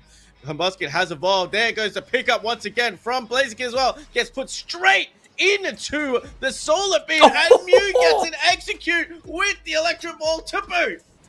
Oh my god, is that Zante? Absolutely incredible movement there to lock in that KO. And I tell you what, Lobo, KFC are playing angry in this game. They are not happy with how that previous set went, and they want to run it on back. We can see them pushing this pad here, trying to look for the KOs yet again. Toast is looking to get away. An overheat kick is going to send No Micro on a little bit of a retreat. But here comes Clem, looking to find their own KO, and it looks like they're going to find Klaus. I mean, Klaus does get taken down by the Delphox. I did believe we saw the flame charge, but there was a nice Ice Fang to stop the Leafeon from interrupting the Muse score right now, 84-18. And it might feel like one of those games, Donna, where they just decide to juke it out all over the map. We do have objectives on the board. KFC is going to go for that Regieleki inside the top path. We haven't seen what has appeared in that bottom path. Was Hooper going for a Crossel repeat steal that we saw in the previous game? Was not able to get it. Picks up the berries, but Regieleki walks right in, crashes that tier 1, sends KFC into a nice, healthy lead. 29 overcap, I believe they got in that, and yep, a healthy lead. Absolutely. No Micro do manage to grab that bottom objective. Oni is getting shut down here. They do get a boosted onto them from that Mew, but they're going to be able to get back for the citrus berries. In the meantime, Clem has eaten all of that farm in the side of KFC's central area, buddy, as they look to push onto this T1 pad with Toast coming on in with that Blaziken, and they're going to find the KO onto the side of Hooper. Crystal does manage to find the Pillar Swine, but Buzzwell gets them back in return, and this is why Delphox is on Fire Sky Ruins now. These fanciful fireworks are massive to defend these pads, and they can't approach it just yet, but a huge beam's going to come through from Zante as they look to push the points in. Toast does manage to do that, and now they want to go on the retreat. They've got the rest of No Micro here back to defend and help out the scores. Kept to a respectable scoring margin as Crossel gets taken down here. That is not what you wanted to see. But as I said, they kept to the respectable. Buzzwell picks up the Hooper, sends them back, and Mew does. Oh, sorry, it was Eldegoss that got the 30 KO. They're sending it to 150 points, but now KFC going to crash into that tier 2, leave it on 29 as No Micro going to get their own back and try and score inside that top path, bring it back to 40. Now, oh my god, we've still got almost a 200-point game right now. Yeah, 5 minutes left in the game as well, mate. We are seeing this approach from so many teams now is they try and get that point lead, because for these teams that know what they're doing, Groudon isn't the way that Rayquaza is. You don't grab that objective and instantly go and score anymore. So having a big point lead coming into that Groudon spawning is absolutely massive for Pokemon Unite now. Yeah, it is. But now, as we see down in the bottom side, No Micro going to try and push onto this tier 1 in the basement side. Mew's going to stop them with a Solar Beam, but it's only one of them right now. The Solar Beam's going to go once again. Boswell's trying to pick up anything it can to slam it back down. Crosswell's going to try and cause a distraction. Does stop the Ice Fang with an X Scissor, but it's going to get felled for its troubles. KFC doing a fantastic job defending 2 level 12s on their side at just the 4.5-minute mark. And a Regirock is going to make them even sturdier heading topside for this Regieleki.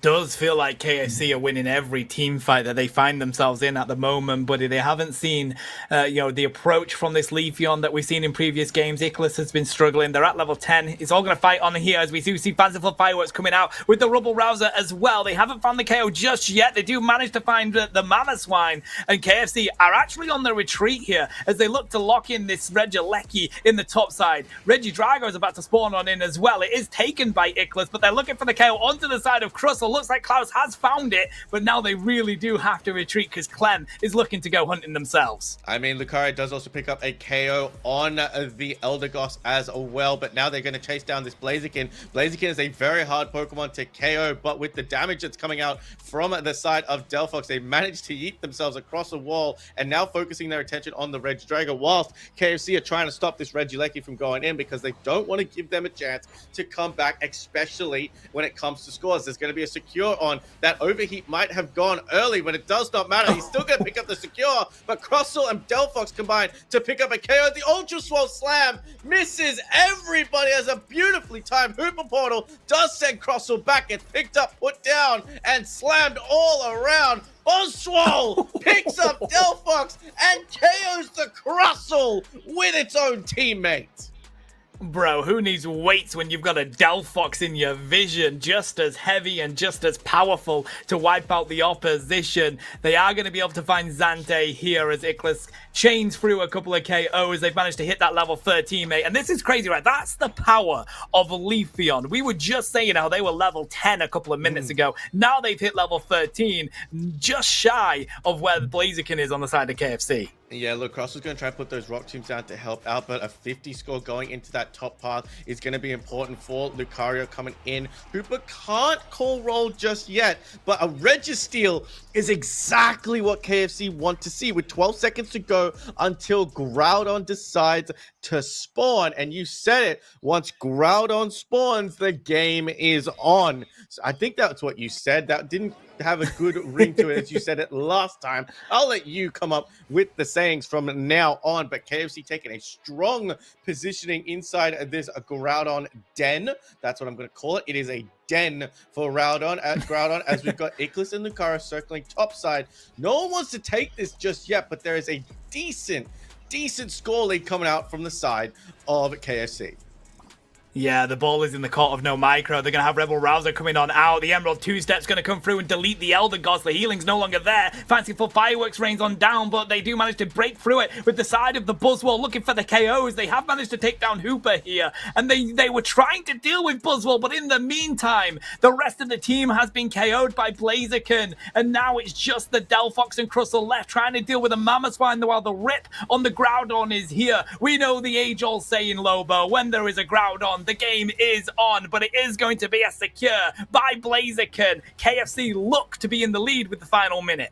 I mean, Marv holding that Mammoth Mash to the very last minute and picking up a KO on Delphox. They really put the nail in the coffin, and now they're going to try and score, especially with the Groudon buffs. They are just going to pick up the KOs. Blaziken was a good choice into this one, picking up a few KOs outside that Groudon den fight as well. We thought No Micro had a good chance, but Buzzwole providing that front line to keep Delphox out, and also as well, Elder Goss going down early did give No Micro a little bit of chance without their supporter, but unfortunately, KFC just coming back real strong into this game.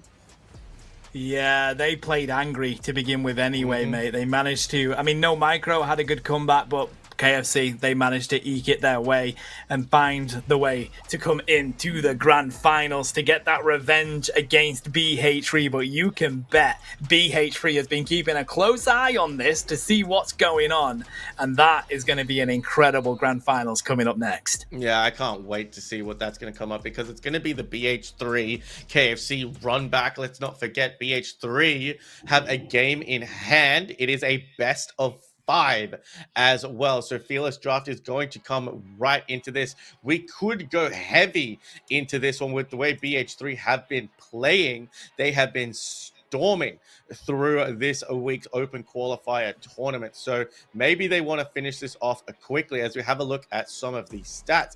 10 KOs for Toast, 9 for Zante on the Mew, and Marv doing what Mamoswines do best, bro. 103k on a Mew. That's just crazy, mate. Take up that.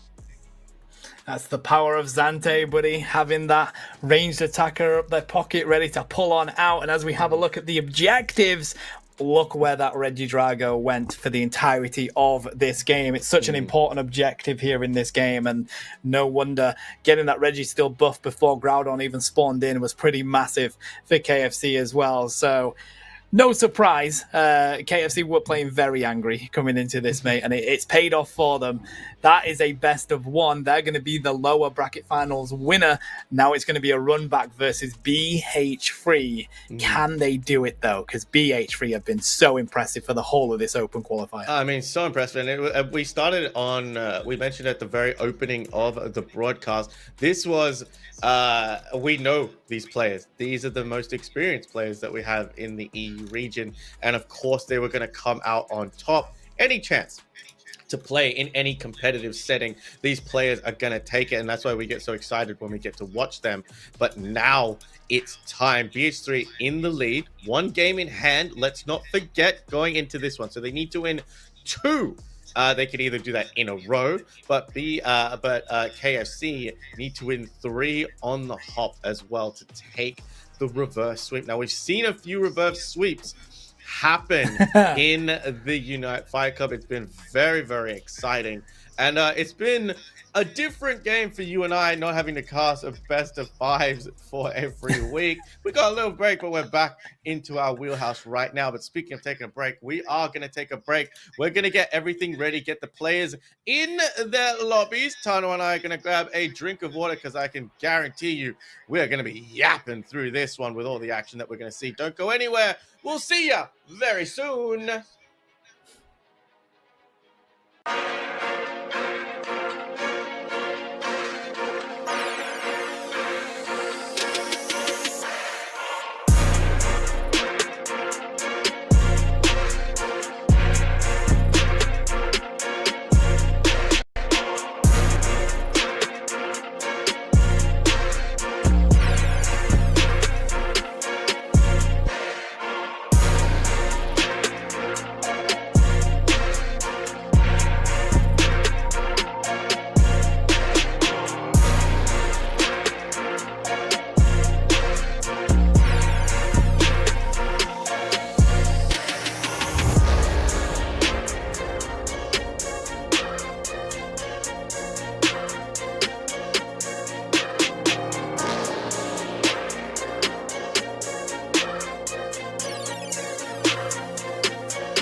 Jeez Louise, Lobo. I took a quick nap during all that. Took a lot of research to try and work out the lag issue. Hopefully, we've fixed it because we have an electric game coming up here for the grand finals, baby. I mean, how much anticipation can we have? You can see me literally jumping and jittering in my seat because we got BH3 up against KFC.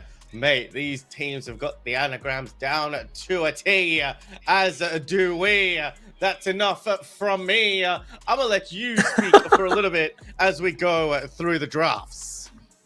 The real Slim Shady on the screen, buddy. BH3 looking for their bans here. KFC doing the same. Of course, BH3 are going to have that one game advantage being here on the winner's side. And they are going to have to just take 2 wins to take this, buddy. We are going to have a double ban onto the side of Hooper. So only 5 bans coming through here. The Laddie, Yost, the Clefable, Hooper, Snorlax, Slowbro out of this game. I mean, the double ban for Hooper does sound, it seems very interesting here, but not completely out of left field. Hooper is one of those supporters that is very, very popular right now, but on the other side, we've got the other most popular supporter that is coming to the forefront in the UFC right now, and that is that Eldegoss combined with Marv on that Mamoswine. They're going to go for that support duo that's going to make up that core of that team. Natsu's going to pick up the Leafeon. We've seen Leafeon be played to incredible effectiveness today, and Blissy's going to pick up. But buddy, we're finally going to get a few games of Fearless Draft coming through.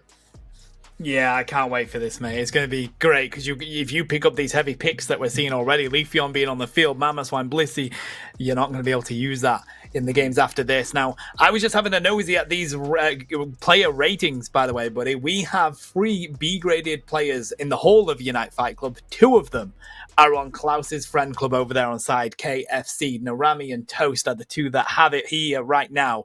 We've got Toast on that Talonflame. Talonflame is going to be interesting. I think it's going to be a fly option this time round, especially now that we're seeing Hoshino could pick up that Blastoise. Talonflame can take to the skies and go hunting for that Leafeon, but alongside that Garchomp, we might be seeing a helping hand Blissey to just be able to rip them down to shreds. First time, though, that we are not seeing a Boswell be picked up in that first lane alongside that Eldegoss. So it is going to be Klaus probably heading top side with that Zacian. Zante on the Suicune, however, is going to be a big problem, but that's probably why that Blissey was selected. Having that helping hand to stop any of that crowd control coming through from either Marv or the Suicune is going to be big for the side of KSC. But let's see what Hoshino decides to play. We've got double band and the Scarf, so we could be seeing Hydro Typhoon. We're always going to see Hydro Typhoon. That's the Unite move. We could be seeing Hydro Pump and Surf, or we could also be seeing that very common right now, that Rapid Spin and Hydro Pump combination. You do bring up a problem in Pokemon Unite, though, buddy. Why do they have Unite moves so similar to the actual moves of the Pokemon? It makes casting very frustrating. Talonflame is another one. You've got Flame Sweep and Flame Charge. It's ridiculous, mate. So I'm with you on that one. do you want my actual answer, or do you want my creative answer? I'll have both. You can't use the moves from the games. That's why you got to come up with the very creative. I mean, if Azure Spy Vision was a Unite move that I could use in the actual Pokemon Scarlet and Violet game, I'd be very, very happy. But also, I wouldn't mind using Felix's Just a Devil formation as well. You know, the Unite moves are so creative, but you're right, it does make it a mouthful for us to try and say as well. But you know what? You could get yourself a mouthful of Tano. Hello Fresh, the sponsor of our Unite Fight Club, as we head on into your grand finals. Use the code to get 10 meals as well as free add-ons for life, as we've got Talonflame and Leafeon heading to that central area. Oh, Klaus is playing angry here in the top side. Kioro's going to hop on back to the pad using the eject button. Feeling very comfortable here on BH3. They've been playing plenty of games on the side of Ultimate in the EUL, and they've been playing very well, buddy. So BH3 have got themselves a good squad to go up against KFC here. Yeah, absolutely. We saw the coaching coming out for them. You need to put pressure on, but Klaus, you said, is playing angry right now. Going to try to pick up a KO on the Gimbal alongside Toast is here with the fletching. They're going to get those stacks in, but the Blissy's just going to slap that away. Only one slap is enough to stop them, but not a second time. Inside the bottom lane, that Mew is going to pick up secures with that Electro Ball. Just have a look at the scores on both of these Pokemon, right? 11 and 7, whereas Mew has got 20, has been securing farm like it's nobody's business. But Altaria is here, and let's see who's going to secure them all. It looks like that's going to go to the side of BH3. Marv manages to trample through a couple there themselves, but again, Mew is just so oppressive, but it constantly dropping that damage. Klaus looking to see if they can find Blissey. X-Speed is going to be used, stealing that one away from Kioro as they have to back up to the pad yet again. That focus band has been popped. Not what you want to see coming up against that Sword Doggo. Eldegoss has to go provide them some assistance though, because they are getting pretty weak, and now they finally have their pocket healer to put the pressure onto this central area. We got 17 seconds until the Reggie Drago decides to spawn. We've got Natu's forming in bottom lane, as well as Little Bunnelby in top lane, as well as Bunnelby in bottom lane. But we are seeing the nuke option come out from Toast with that Brave Bird. Just gonna try and jump onto that Mew. Nice little defense. Picks up the Mew, takes a KO, but Blissey is the one that sends Toast back to the Pokemon Center. That is the one problem with that Pokemon moveset, buddy, is you have to be committed when you go in. You don't have escape tools the way that you do with Fly, because you can fly on in and use the Flame Charge to dash on back out. You don't have that with Brave Bird, so they've got to keep mindful of that. Reggie Drago is going to be taken here by KFC. A good effort with a beam coming on through, but not able to find it. More experience needed, and they're just getting close to having that Talonflame Unite move online.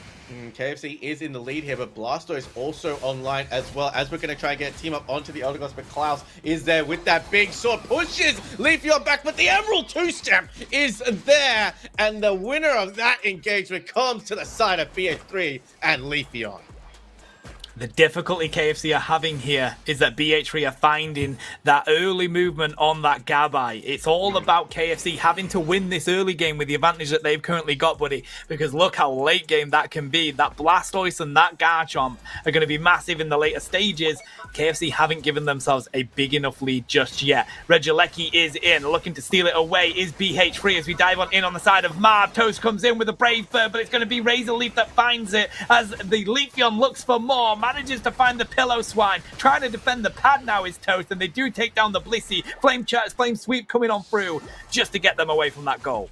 You mistook it again as you said it on the top of the broadcast, my friend. I absolutely love it. We ain't lying. If we're lying, we're dying. Help here on Thea Sky Ruins. Right now, we got 90-40 inside of this game, inside the 6 minutes. But Leafeon looking to put assertive pressure into the enemy team's central area. Suicune can crowd control you only if you give it the chance to. But this is, I guess, where the problem is with the defenders right now. Look at what level that Blastoise is at right now. Level 9, access to that Hydro Typhoon. Whereas Pillar Swine still needs to go a little bit longer to evolve into its final evolution. Gabai is going to drag Klaus away, but Klaus, he puts the sword up as a warning because he was about to bring it down and slice through BH3. Now we've got pressure coming from BH3 on this top side. That helping hand is really helping out their team on that side of BH3. Managing to catch up has BH3, giving themselves the lead here, buddy, and this is why we love these two teams. It's always contested. It's always a great fight as KFC looks to put some pressure here onto this T1 pad from BH3, but Garchomp is on the field. They're rotating up here as well. KFC might have to have a think about this as Leafeon goes to score in that T2 down in that bottom side, and right now they're just stalling out what KFC are trying to do. Look, Mark's going to try and get a counter score, but Toast is here with the 40 as well. Can they get it in before Blastoise hits it? Mark, it can. That Hydro Spin, oh my god, the Hydro Spin is what I'm going to call it. The Flame Sweep is going to come in from Toast as well, avoiding the endless ice spikes. The Hydro Typhoon into the eject, takes Toast down. They douse the Firebird as Blastoise is still trying to defend this pad from Suicune as a big Solar Beam comes down, gets the assistance, picks up a KO streak of 2. Marv might make it a 3. It just depends who's going to get the KO. Is it going to be Mew or is it going to be Blastoise? It's going to be Mew. Oh, buddy, just completely unable to score on that pad thanks to the power of this Squirtle Squad Blastoise. Now trying to get a rip onto the Regieleki here. Klaus comes on in with the Sword Doggo. They're ready to go for the secure, but they're going to be zoned on out by the Mew. Mystical Mirage is going to come through. Sovereign Sword was there. So was the Brave Bird. They're able to lock in the Regieleki and take the Blastoise to boot as they look to push this onto the T1 pad. But look what Garchomp has done in that top lane. They've taken the objective. They've scored a 40 dunk. And again, they keep BH3 in the lead.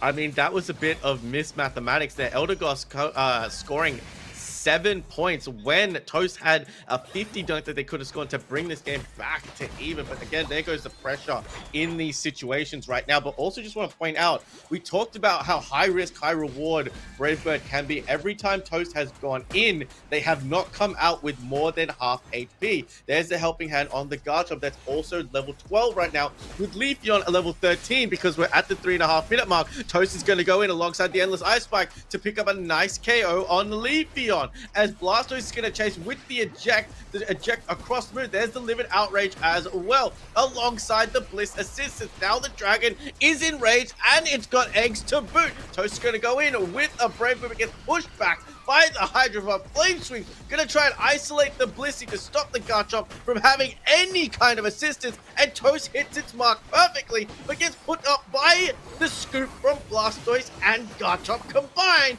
BH3 pushing onto this pad with real pressure on KFC.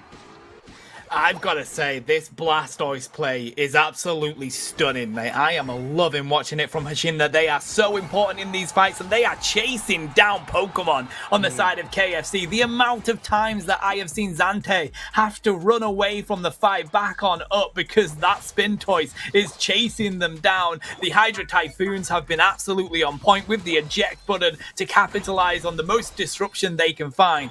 And I think that has been a crux in the side of KFC for the entirety of this game so far. I agree with you 100%, my friend, but Garchomp is here, as is the rest of KFC right now. 251 to 122 with the 20 seconds until Groudon decides to spawn. Ice Fang does pick up the Garchomp, but Mamoswine has to go back to the Pokemon Center and get a little bit of HP healing because 11 seconds until the main objective decides to spawn. Are BH3 going to put the pressure on right now because they've got the numbers advantage, they've got the Unite moves, but they still don't have access to Bliss Assistance, which is going to be super important. But BH3 going to tickle Groudon right now, which is not gonna, it's not gonna be happy in that Groudon. But there's the Hydro Spin coming on in right now. Has to hold the Hydro Typhoon because not everyone on their team was right there, but all attention right now on a Groudon. It seems like these teams are ready to make a move. Tana, here we go.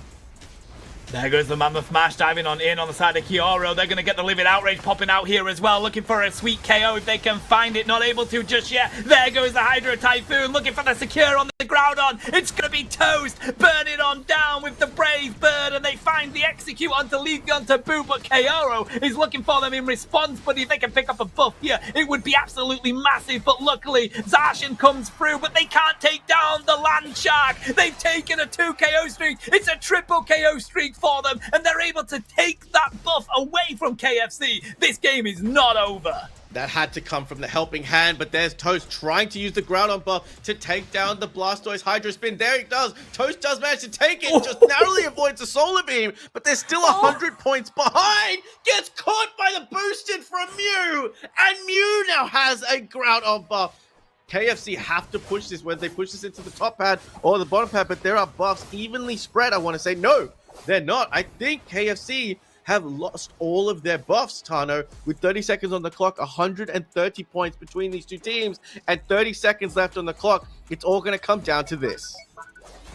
Mew's going for the back cap here as well, using that Groudon buff, buddy, giving themselves an even bigger lead. There goes the Emerald two-step, managing to delete Kree again. They're going to score points here on the side of KFC, but it's all going to be for naught as that goes in from the side of Mew. And if you have ever wanted to have an example of how Groudon is not Rayquaza, the ending of this game is exactly that, as KFC dominate, take that Groudon buff with a great steal coming out from Toast.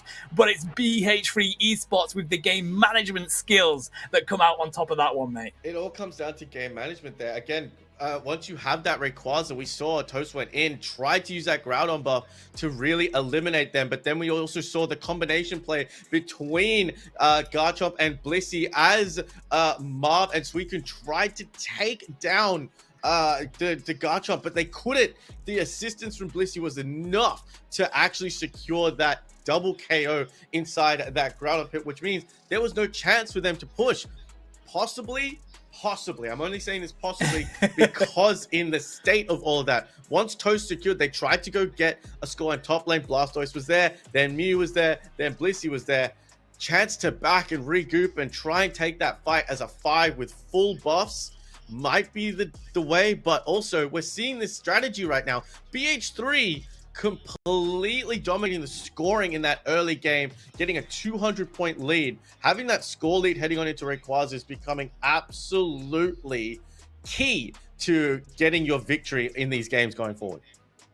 Oh, without a doubt, mate. And it's been impressive. But the thing is, BH3 are now on match point. KFC have to do one of the hardest things to do in esports, and that's pull off a reverse sweep if they want to win this Unite Fight Club Open qualifier, mate. And what an achievement that would be, because we have had some incredible teams here in this Open qualifier. We've been posting clips on Twitter the whole way, chat. Go check them out. We literally saw, well, I saw it as we were on break, BH3 getting annihilated by Guerrilla Tactics before we came into this, and of course it's BH3 that's here in the grand final, mate. So these teams have been electric in this Open qualifier, and it's come down to these two here, but KFC have a mountain to climb if they want to take this win. And let's not forget right now, so far, every match that we've watched so far in this series has been a best of a one game and done. BH3 won the first game because of the KFC game penalty that we had in game number 1. Then it was best of ones in the lower bracket. So this is going to be the first time as we look at the Garchomp versus the Mamoswine and Zacian there, just being able to rip it with that helping hand. We did see Toast, I believe, get the KO here. The Hydro Spin was not able to do enough, comes back through, and there, it just not able to get that scoring in because it's not Rayquaza. Scoring's not instant and a beautiful boosted. But what I was saying before, Tano, the first instance of Fearless Giraffe is about to come into play. So no Leafeon is going to be able to be chosen by BH3. No Talonflame is going to be able to be chosen by KFC. We could see Toast come back onto that Scyther, which they love to play. So a lot more is open, and a lot more is actually closed off right now with 10 Pokemon plus 6 Pokemon in the band stage. Yeah, this is going to be an exciting game, but it's probably going to be the best game that we've had all day, and the games have been awesome. So looking at these final few moments here, of course, Toast does manage to find that KO, but the boosted is going to say goodbye to them. That was they saw that beam coming, buddy. A great response from Toast to get out of the way, but the boosted locked on anyway. And again, it all came down to the fact that as soon as you get that Groudon buff, they were trying to go for the scores, but that rip coming on in from Kyoro was absolutely on point, and it was the power of Garchomp, right? And do we not have these new held items that are coming in that help with like HP recovery, right? It's like the something root or something that I've been seeing from El Chico Eevee. Yeah, energy root, right? Energy root. Isn't that just going to make a Pokemon like Garchomp or Decidueye even better? That would be crazy, mate. It's going to depend on how the energy recovery is done. If it's just energy over time, but if it's energy over damage that you output, then how is that any different to Drain Crown? So now you've got double HP recovery with a possibility of Drain Crown coming in. Just got to see how these new items do decide to work as well. We've also seen the new items like the Mega Stones come into play. We were talking about the Mega Evolutions coming through with Mega Lucario being its own license. I'm still curious though if Mega Lucario's held item is going to be taken up by the Lucario Knight, as well as is being done with the Mewtwo Y and Mewtwo X. I assume that's going to be the way that it's done. So a lot of changes coming on to Pokemon Unite right now. But what a first game that we had. BH3 sitting comfortably in the driving seat. Like you said, match point coming in play. Do you think we'll see standard, or do you think we're going to see a little bit of experimentation, because there's still some Pokemon that we have not seen on Theia Sky Ruins just yet as we head into match number 3, band stage, game point for BH3? If I was BH3 here, I am going all out on our favorite comfort picks. I'm going all out on the right Pokemon for them, buddy. And it would not surprise me if, you know, somebody pulls out that Zorak Comfey that we're so used to seeing when teams want to dominate here in the EU region. Whereas KFC, they kind of have to do the same as well. Of course, they really have to target their strongest picks here, because if they lose this game, they're out of this tournament and they're not winning it. You mentioned Zorak Comfey right now, and I've seen Slowbro get banned off straight away. 2 picks for Slowbro on the side of KFC. Could they be going for that Zorak Comfey combination? Hooper is out of the ban jail as well, alongside Boswell has been put inside the ban jail. Leafeon inside the ban jail because BH3 can't play it anymore. Zante is going to pick up the Inteleon. They haven't had access to that Inteleon for quite some time. Having access to that big damage output coming from Inteleon is going to be very key for KFC going into this next match. But Latios is going to come to the fray alongside Lapras, a Pokemon that we haven't seen too often. We called it, buddy. We called it. We knew one team was going to do it.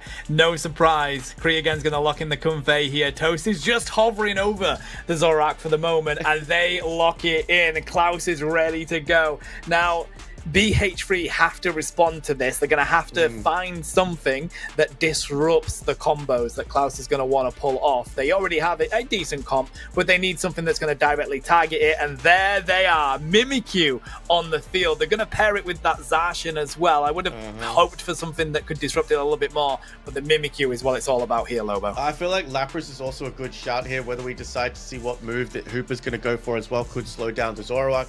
I have always been, every time we talk about Mimikyu, it's my favorite Pokemon to play at this current point in Pokemon Unite.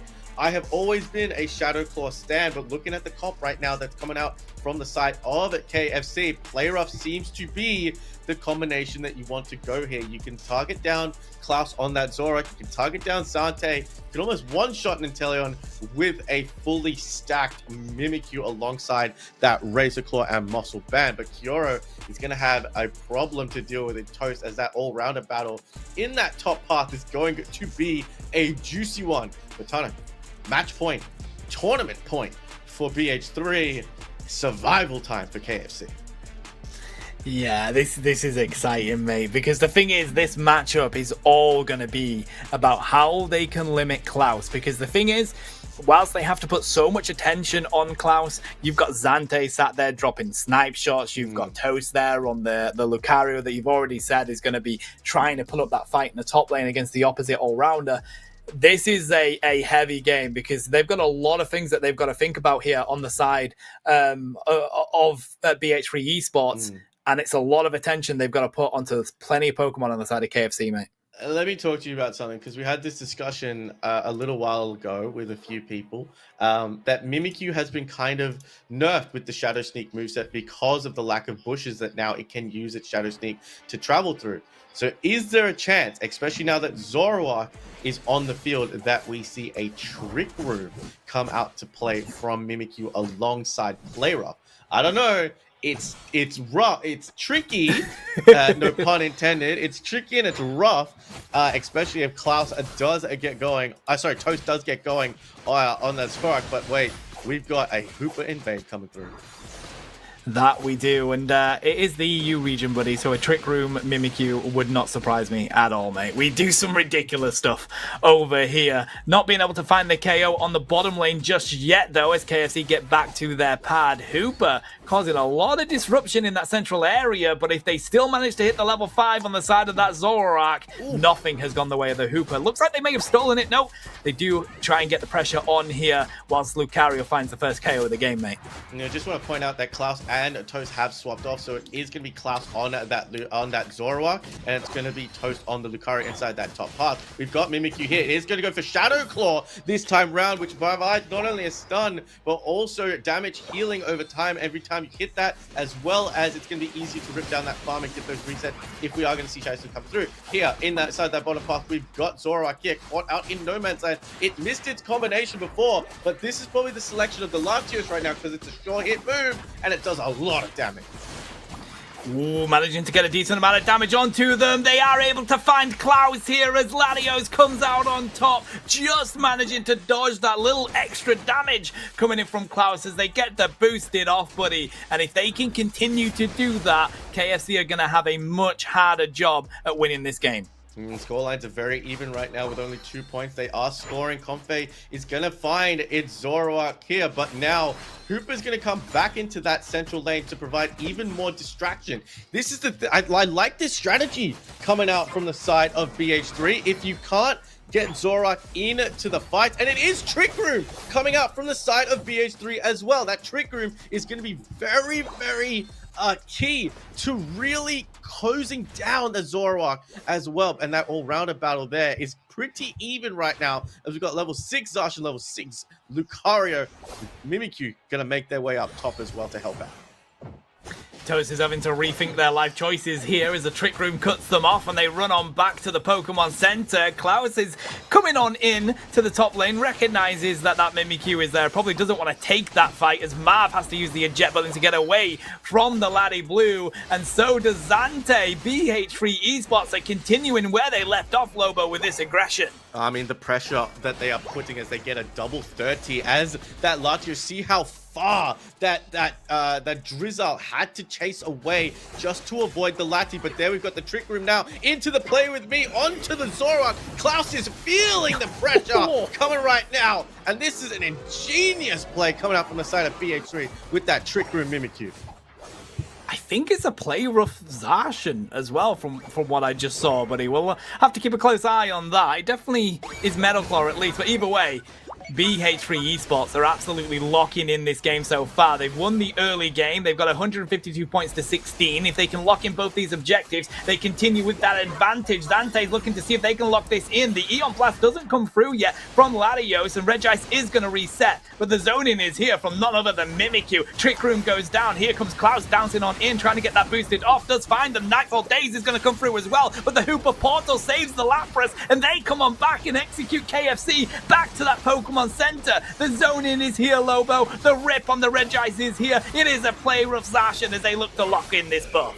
The Eon Blast coming out as well actually got cancelled because it was targeted onto the Comfey. The Comfey was able to cancel the Unite move coming out from Latios, but it does not matter. That damage coming down from Latios is just too much, as now they're trying to do the math here. Instead of going for the 40, you don't want Zacian to score because you can power up those moves using that Aeos energy. Snorlax is here to try and secure anything away, and we are seeing the Hyperspace hold the Hooper Highway into effect. Such a great use because you want to keep these tier 1s up as much as possible, especially when you're Hooper to provide the movement coming around. BH3 are schmoovin' and grooving. Mimikyu gets caught with the block. The Snipe Shots are trying to find their place, but Zacian is here to put the damage on Snorlax, but turns its attention alongside the Sovereign Sword to take out Lucario, takes out the Snorlax. The Floral Fields of Healing have to heal alongside the Nightfall Days, with its Dual Spy Vision also being popped out as well. KFC are doing anything they can do to survive right now. Yeah, and they are losing on that point score, buddy. 211 to 16 as we hit the 5-minute mark. BH3 Esports want to keep that pressure on as KFC look to push this T1 pad. It's only Klaus here with their Comfey around their collar, but here comes that Inteleon. They managed to find the KO onto the Laddie Blue with that Comfey hopping off for the final bit of damage. Now they're trying to see if they can continue to put the pressure on, but they have to retreat because guess what? Kyoro is showing up, and that sword Doggo has a sword way too big for them to deal with. Zante is trying to lock in right now. Those Snipe Shots are starting to find their mark. Latias is here as well alongside the Zoroark that boosted, not able to take down the bulk of Latios, who also finds the Bubble Beam. So Klaus has to be very careful because as many full heals as you have alongside that illusion, you can still get caught with the CC that you've got, and be careful because that Latios instead put the damage. Lucario looking to steal, but Zacian has found them alongside that player up, and Mimikyu also here. That Trick Room is going to be key into zoning out Lucario, who's so good at speeding in and out, and Mimikyu just bypasses Snorlax and tries to go after Lucario and finds the KO and the player off straight onto Zante, the Inteleon.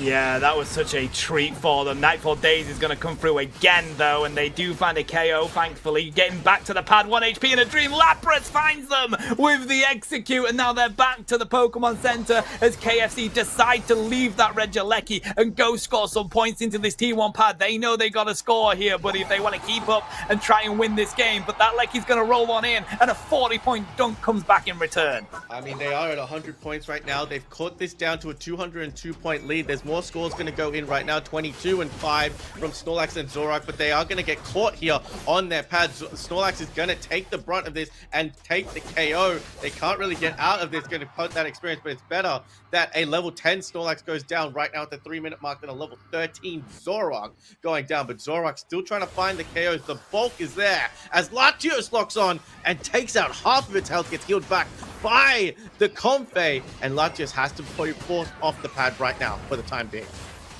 Oh, Nightfall Days has been used under the 3-minute mark, buddy. They're going to have to farm that one back. They do get KO'd, so they'll get a little bit of that back. Kree again is going to get taken down here as well, with BH3 pulling up a massive defense on that T1 pad. They've only scored 1 point into it as they managed to find the Snorlax as well. Zante trying to see if they can get away, but Kaoro hunts them down. All of this game is in the pocket of BH3 Esports right now. 30 seconds until Groudon is on the field, Lobo. What can KFC do to get themselves into this? I mean, I guess when you know that a Slowbro ban was coming in, we even called it that might be the only shutdown that you have for the Zoroark and Comfey combination. However, BH3 have found an answer right now. Playrough Zacian coming out to help with the stuns. Trick Room Mimikyu we saw has been able to avoid the Nightfall Days as well as the combo, the Night Slash combo coming out from Zoroark as well. Groudon is here. Game on right now, says the Groudon. It's time, 2 minutes to go. But look at where Mimikyu is. They're not even worried about scoring right now, and the fight could come on as Hooper is very low, but gets reset by that Hooper portal. But Zante is going to go down before they even have a chance to impact the fight. The assassin that is this Mimikyu, the pressure from the Lapras. They don't have their secure here, buddy, and the play with me goes onto the side of the Lucario. The rip on the Groudon is here. They've managed to find Lucario, but it is going to be snuck by KFC as Zoroark manages to find the secure. They are sprinting to score in these pads right now. Snorlax, though, with that Lally Blue chasing them, might not be able to score the points that they need to win this game. Yes, they do. 36 goes in, but 8 points in the lead is BH3 Esports. It's 8 points right now. There's the Groudon buff coming into play. Zoroark's full health once again. Zante just missing that sniper if they don't have Hooper, but Zante makes sure to take down the Trickster. They're 2 members down for the side of BH3. Mimikyu is going to try and defend here with Zante popping those snipe shots up. They could be back. 14 seconds for both members down from the side of BH3. Again, this is tournament point for both teams. The Duel's 5 Vision is going to be locked in. The damage is raining down. Mimikyu gets felled as well. Lapras is the only one able to defend the map. Score right now. And KFC have done the turn back. I think they managed to save match point right now, Tano. We're going to a game number 4. That we are, and I tell you what, it was a close one, mate. The damage coming in from BH3 and that Groudon den was huge, and it was almost taken if it wasn't for the power of Klaus on the Zoroark finally finding a way to get the secure through, buddy, and they fight on in to be able to win this game. Those Groudon buffs showing how strong they can be as you push a goal as a team and fight as a team with them as well. KFC managing to take this at least to a game 4. I mean, that was an exciting game. We thought, I mean, it wasn't even a thought. KFC were behind for most of that game, having a 300 to 100 point lead. They were 200 points behind, but then we saw it was a beautiful, I want to say, composition that came out from the side of BH3, Tana, with Trick Room, Mimikyu, Playrough Zacian, alongside that Latios that does big damage to Zoroark when it decides to come on in. Let's have a look at these stats coming through. The 7 KOs coming out from Natsu on that Mimikyu, but Kiora doing the 78k damage and Latios with 72. Klaus doing top damage for the side of KFC, but they struggled in that game because the suppressiveness of that comp coming out from BH3 was just too much, but they pulled out the win anyway, buddy. That was great, mate. That was such a fantastic game, but again, it's still match point BH3. KFC are in the same situation they were in this game, buddy. They have to win it if they want to continue and get a chance at taking this grand final, still having a mountain to climb. But they're halfway up to the summit here at KFC. As we go through some of these highlights here, Mimikyu got in that play rough off so early on the Zorak combination.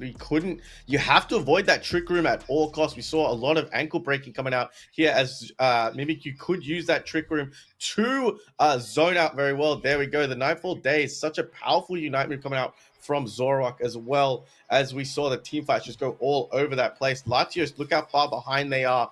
Positioning was absolutely fantastic on that map, and just the pressure coming through as well. Even at the half-minute mark, fights going on all over the map. Yeah, it was a great effort from both teams, but again, just showcasing how good these two teams are. The best kind of grand finals that we could possibly want. But what is ridiculous, mate, is how we have managed to cast KFC for 2 sets and we haven't said a single finger-licking joke at all.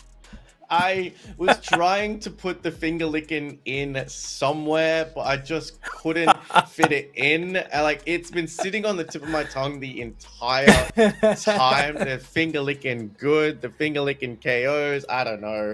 It's just one of those things that you want to put it in, but sometimes the flow of the match just doesn't let you do it. I just want to get down to this Rayquaza pit, a Groudon pit right now. Even the pressure coming out from here, the BH3 just pushed them back superbly at every moment. We saw, I believe it was Zante that got taken out very quickly as soon as Groudon decided to spawn. Mimikyu was in that central area alongside Latios, and we thought that this might be a pincer movement coming through, but there's the Latios. Big damage coming through, and Zante gets caught out. But here, the Nightfall Days is what manages to secure this Rayquaza against all else in that pit. No KOs, but 2 members down for the side of KFC. And you saw, quick as anything, the double score coming through from the side of KFC, and Zorak actually yeeting themselves off to the right to try and get away, let their teammates come back, pick up KOs on the back foot, which I think is a very underrated skill to do in this game. Oh, 100%, buddy. And it was that joint going to score. You saw Snorlax going one way, Zorak going the other way, that split BH3, and they kind of didn't have a choice but to have to pick up both of them in that chase. But what a game, what a set this is showing out to be as we go on into game 4 here, buddy. And of course, looking at the realisticness of all these bans, so many Pokemon are not allowed to be played in this game. Yeah, look, how many is that? 10, and 20 Pokemon not allowed to be banned. 10 Pokemon each side, plus the 6 bans that are coming through. Inteleon is going to be banned up, I think, for the side of KFC. They don't want to deal with it. They want to deal with the Leafeon either. Psyduck also making its first appearance, not on Thea Sky Ruins, but inside the Banjo. So 6 unique Pokemon being banned. Again, they cannot play the same Pokemon they have played. If they decide to pick the Pokemon that they have played before, I believe that's an instant game loss, Tana. It is, so I hope to God KFC don't do that, because that would be a massive anticlimax if that happened. Psyduck getting banned is so interesting here, Lobo, because Psyduck absolutely fell off in the most recent weeks, and seeing it in that ban gel is very surprising. It must mean BH3 Esports have a plan where they do not want Psyduck on the field, and I think it might be because of that Unite move. It can really reduce the damage of these really strong Unite moves, such as Charizard, for example. So there might be something cooking on the side of BH3 here. I mean, BH3 are going to cook with their usual ingredients the same way you can cook with Hello Fresh. Just a quick little plug right there. Eldegoss and Boswell are going to go into that top lane. That is the combination we have seen the most of right now. We have seen the revival of Alolan Raichu as well. Just the damage that Electro Ball is able to put out, because the mines, they stay there for a while and you cannot see them. Class is going to go on to the Blaziken. First time we're going to see Umbreon get picked up. We saw Toast hovering over Dodrio before, but apparently that has been sniped away by BH3. Dodrio on the field here. Delphox coming in as well. They're definitely thinking that they might be pulling out some species of their own on the side of KFC, and that's what Toast is here to do, looking to lock in their also tried and tested Cypher pick here. Good front line that KFC have built around Zante, and then they have Toast to dive in and dive out with that Cypher. A brilliant comp they've managed to build here, mate. I mean, we've seen Toast cook many times on that Scyther as well, making such good use of the dual wing beat and the green illusion drive. It's going to be bird on bug, I guess, and usually in our world, the birds get the victory in this one. It's 3 heads versus 1 in that speedster battle. The ranged attacker battle is going to be interesting as well. Delphox has the dashes with the flame charge, as does Zante on that Raichu, and the battle between the all-rounders is going to be interesting. And no traditional healer for the side of KFC, but you know, Wish, mate, you want your wish granted. Umbreon is the Pokemon to do that for you. Oh, massive healing, mate. I actually love running the foul play wish moveset. I think it's a lot of fun just to be able to constantly just be an absolute nuisance to the other team, and they can't take you down unless they put a lot of resources onto it for you. But it's all about being such a big front line for Zante here, and they've absolutely cooked that up on the side of KFC. I do like the Delphox on the field, but I do wonder, will it go Fire Spin? Will it go for the Flame Charge? Because you do want to try and reach Zante, and it's not going to be easy to jump through with that Flame Charge to hit Zante, so Fire Spin might be a shout here, mate. I mean, look, Fire Spin is a way to really just control Toast movement. Just like I was going to say with Umbreon, they could go for the mean look on the Buzzwole and on the Dodrio to really lock them in place. Like everybody expected, Dodrio and Scythe are going to take their central lanes for prospective teams. Snorlax is going to partner with little Fennekin in the bot lane, and Buzzwole is not going to go anywhere without its flowers, because it just wants to grow in that sunlight in that top path alongside the little Torchic and Umbreon. Yeah, it should be an easier lane here for the Buzzwole. Torchic doesn't put up the same fight that something like a Lucario or Zacian does. Meantime, in the bottom lane, what does put up a fight is this Dwebble with Zante dropping down the lightning. They don't find the KO just yet, but he has the Natu spawn on it. But Toast is here as well. Buzzwole has to pop the eject. I don't think Toast is going to like that very much. Wants to go hunting, but Dodrio is here alongside that tri-attack. Dual Wing Bit's going to hit as well. No KOs on the side of either teams right now, but Dodrio is looking for it. Gets that Umbreon online, and that's exactly what they wanted to see, because it is Mean Look, I believe, Tano. I thought we saw the Mean Look, but I don't know what happened. That move got cancelled before Altarias come up. Dodrio going to take the Altarias before they decide to deal with the Cloudy Birds. I think it was the full heal on Dodrio. You have a very small window to pop it and get out of the Mean Look, mate. So that we'll keep a close eye on that, because that was great timing from Dodrio, and the Mean Look is a great shout as well. So they do manage to shut down Zante here, and they're going to run on up into that central area, trying to see if they can put some pressure onto Toast here, who's trying to take all of this farm away from BH3. Does manage to find the blue aura, and now they are on the retreat.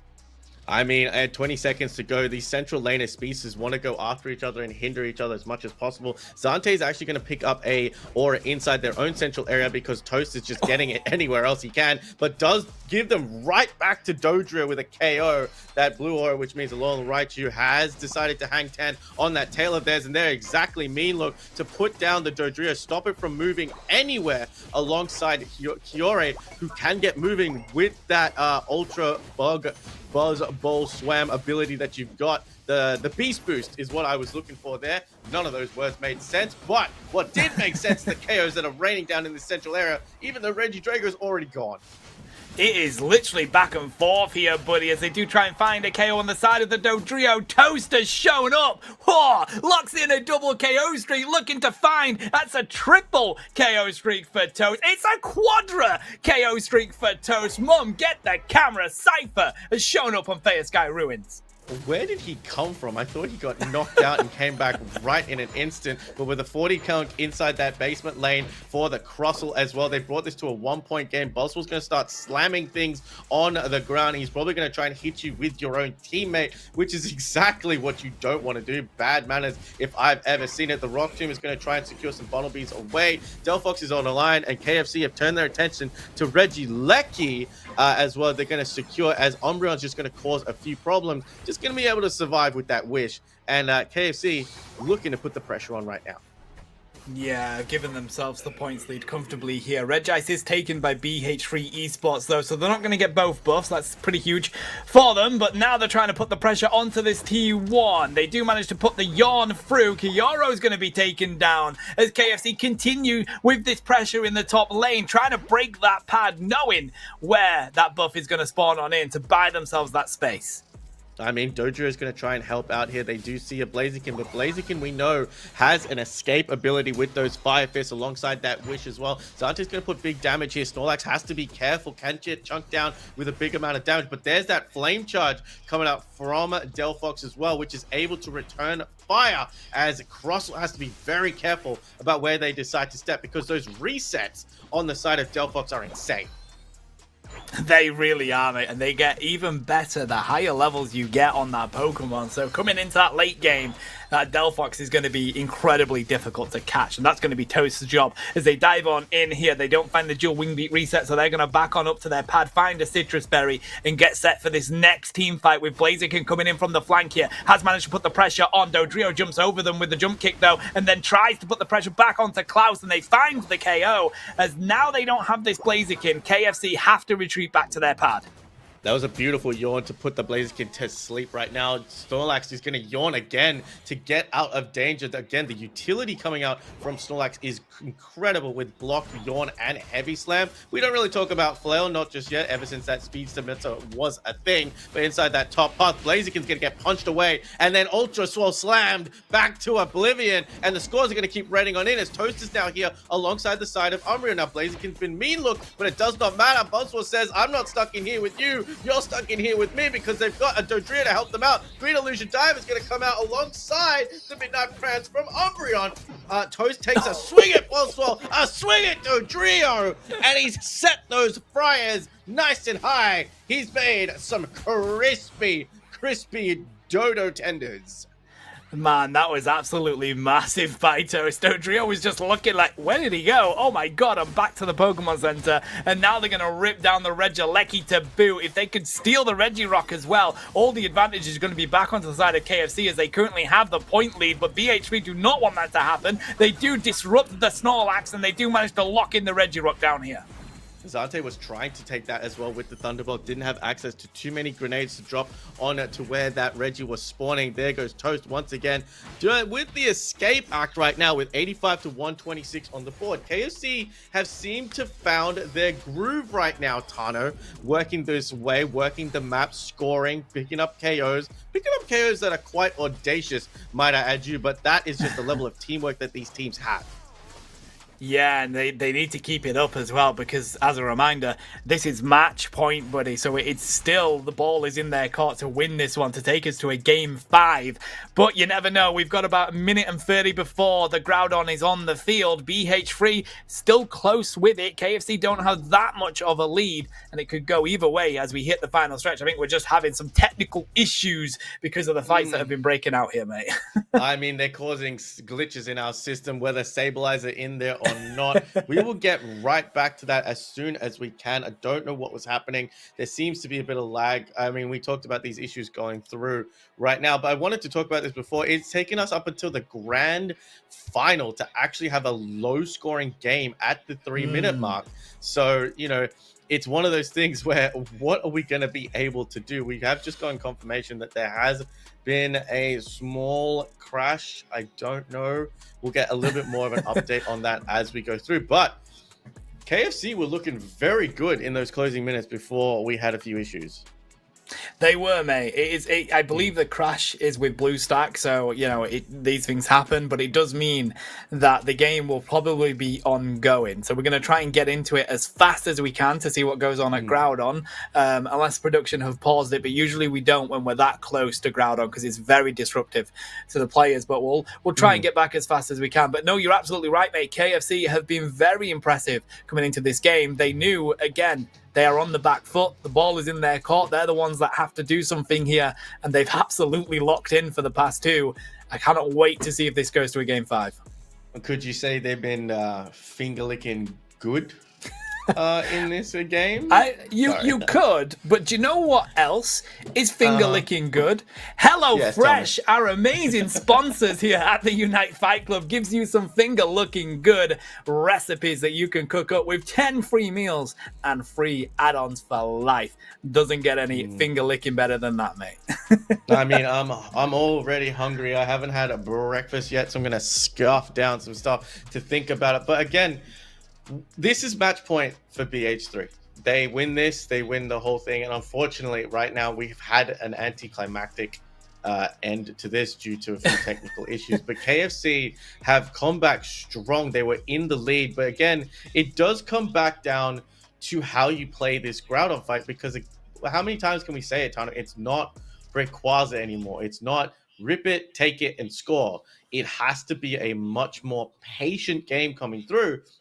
And we're seeing throughout the entirety of that map, there's more experience, there's more objectives, there's more ways for you to put pressure on your opponent throughout the map as well. So now where we saw that, we saw this a little while ago, we saw the stats, right?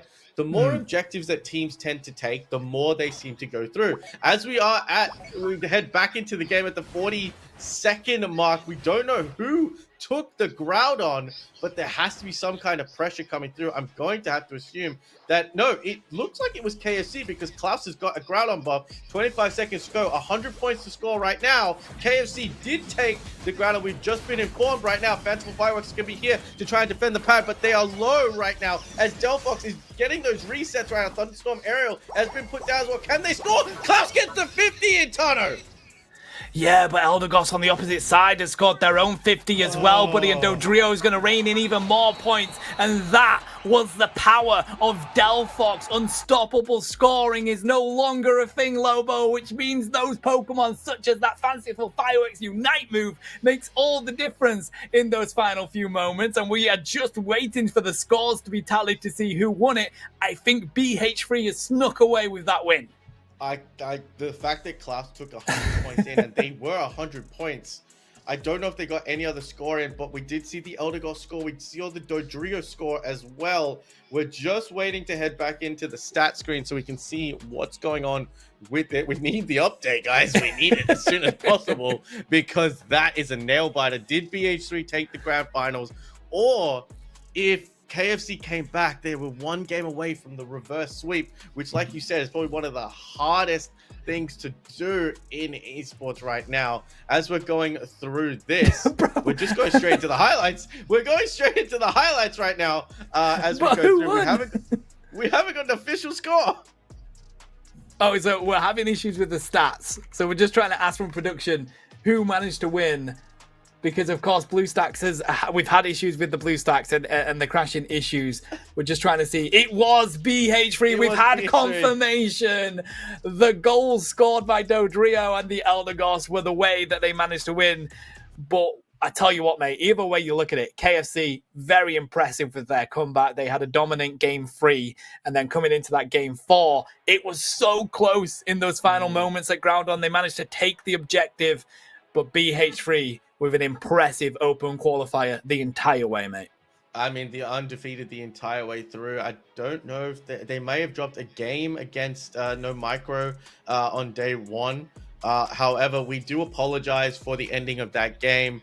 Technical issues, they come part and parcel with the territory of putting on a production like this. Congratulations to BH3 for winning the grand final reset for the Unite Fight Club. what an absolute incredible series of games. And we just have a look at the highlights as we go through. These guys were fighting all over the map, and you can see at the last second right now, if we can stay on this, look at all the points that are sitting on there, and no one is actually going to try and score it. There's the fanciful fireworks that came through. Boswell gets eliminated right now. Unfortunately, they weren't able to get onto the Delphox. Look at the HP that Klaus is on, avoids a flame charge. Delphox goes down as well, but that fanciful fireworks caused enough of a distraction for that to come through. But there it is. Give them 5 more seconds, Tano. Most of BH3 were actually knocked out when that timer went up. Yeah, I mean, what a great response, knowing that you can use the fanciful fireworks to defend the pad, to go send the Eldegoss to go score that Hundo Burger themselves, and get Dodrio to score in the home pad, mate. You were kind of securing your win on 3 sides of the field, but it was a great effort from KFC to bounce back on that one, buddy. And the thing is, that's a huge amount of data that they're going to be able to put onto the website to help with their grading as individual players. And it was a fantastic set for us to be able to watch and cast. It's a shame that the technical issues, caused it to end in that way, but those things happen. It's a part of production in esports, unfortunately. But here's the bracket, buddy. This is how we ended up the way that we ended up. Talk us through it, my bro. I mean, we have Pantafrita again going up against BH3. They got sent down to the lower bracket. Then KFC went up against Anomaly. They went through to KFC, who then just got sent right back down, which we saw earlier today. Azari Esports going up against SWMG. They went through. No Micro. Hang on a minute. I'm just trying to see. Oh, Arigato went through. Where did No Micro come from? Oh, there's No Micro. I was like, where did No Micro jump to on this bracket? But as you can see, the way that this all shaped up, it was a fantastic day of Pokemon Unite. No Micro got going the 1-0 up against Panda Frit, who then went down to KFC, and KFC got their rematch against BH3. But BH3 just so strong right now in the EU region. They're a team to watch out for, and they come out on top as our champions of the Open qualifiers. But Tano, shall we talk about our format going forward for the Unite Fight Club? Because we seem to have a way that we're doing things right now coming back through. Yeah, of course, mate. I mean, we're going to be having the Unite Fight Club is here as an invitational fight club, so that teams that are serious about this esports scene and want to push and get themselves into Worlds for next year and also be picked up by an org.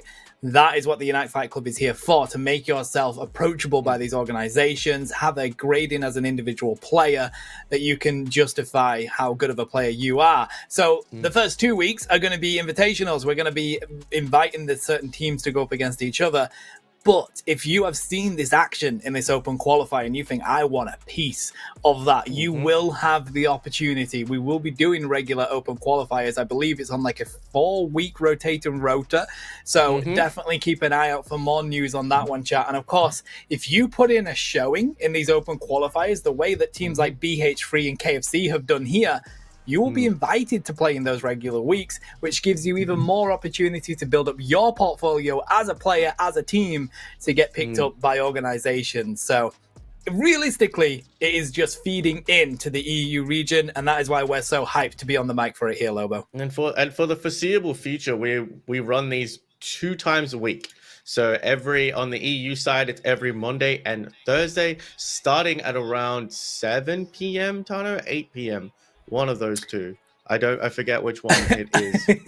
I think it's 7 p.m. CEST because I'm 8 p.m. BST. I think that's right. We'll get production to confirm. It starts 4:30 a.m. for me here over in the OC region, which we love to do anyway. But then, obviously, like you said, we got a 4-week rotation. We got 2 weeks of best of 5s, like we've been doing before, and then we come to the qualifiers on the 3rd week, and then on that 4th week, well, we just need a break, honestly. So we take a little bit of a break, and then we continue all over, and that's going to run for the foreseeable future. But I think that's going to be me and you are done for today. Again, we're going to do our thank yous to absolutely everybody that watched today. Thank you to viewers. Thank you to chat. Thank you to the players as well. Unfortunately, until we can get grounded into tournament mode, there's still going to be a few lag issues here and there. So we hope you bear with us. Thank you to everyone behind the scenes at Engage for not only putting up the website together. Thank you to our producers. Thank you to Zen, our tournament director. Thank you to Arpit, who's our observer today as well. Thank you to, I believe it's Alpha Master, who is our observer as well. None of this could be put on without all these amazing people behind the scenes, even the people that do our graphics. And big thank you to HelloFresh as well for being our very first sponsor for this series. Tano, have I thanked everyone, buddy? Didn't thank you. Thank you to my wonderful, beautiful, absolutely gorgeous co-caster, Tano. It is always a pleasure to be behind the desk with you now that we get to do it twice a week, every week going forward. Me and him just get to spend time together in the VC because you know what? You need to nurture a relationship, and that's time. It's time. It is, mate. The CU region is going to be sick of seeing our faces, mate. I think they're already sick of seeing mine. But 100%, we're going to be here every week. Mermage was one of our observers today as well, so we have to say a massive thank you to them. They are an incredible individual. And I do want to give a special shout out to Rip, who has helped us build this website, because I think this website is massively impressive. I really do enjoy it. I think it's got a lot of information on it. It looks clean. It looks good. So a huge shout out to Rip being able to build that for us. And it's just going to get bigger and better from here, mate. So thank you all for being here. Have a good morning, afternoon, evening, wherever you are, chat. We will catch you on Monday for fresh action. Meet us there. Catch you later.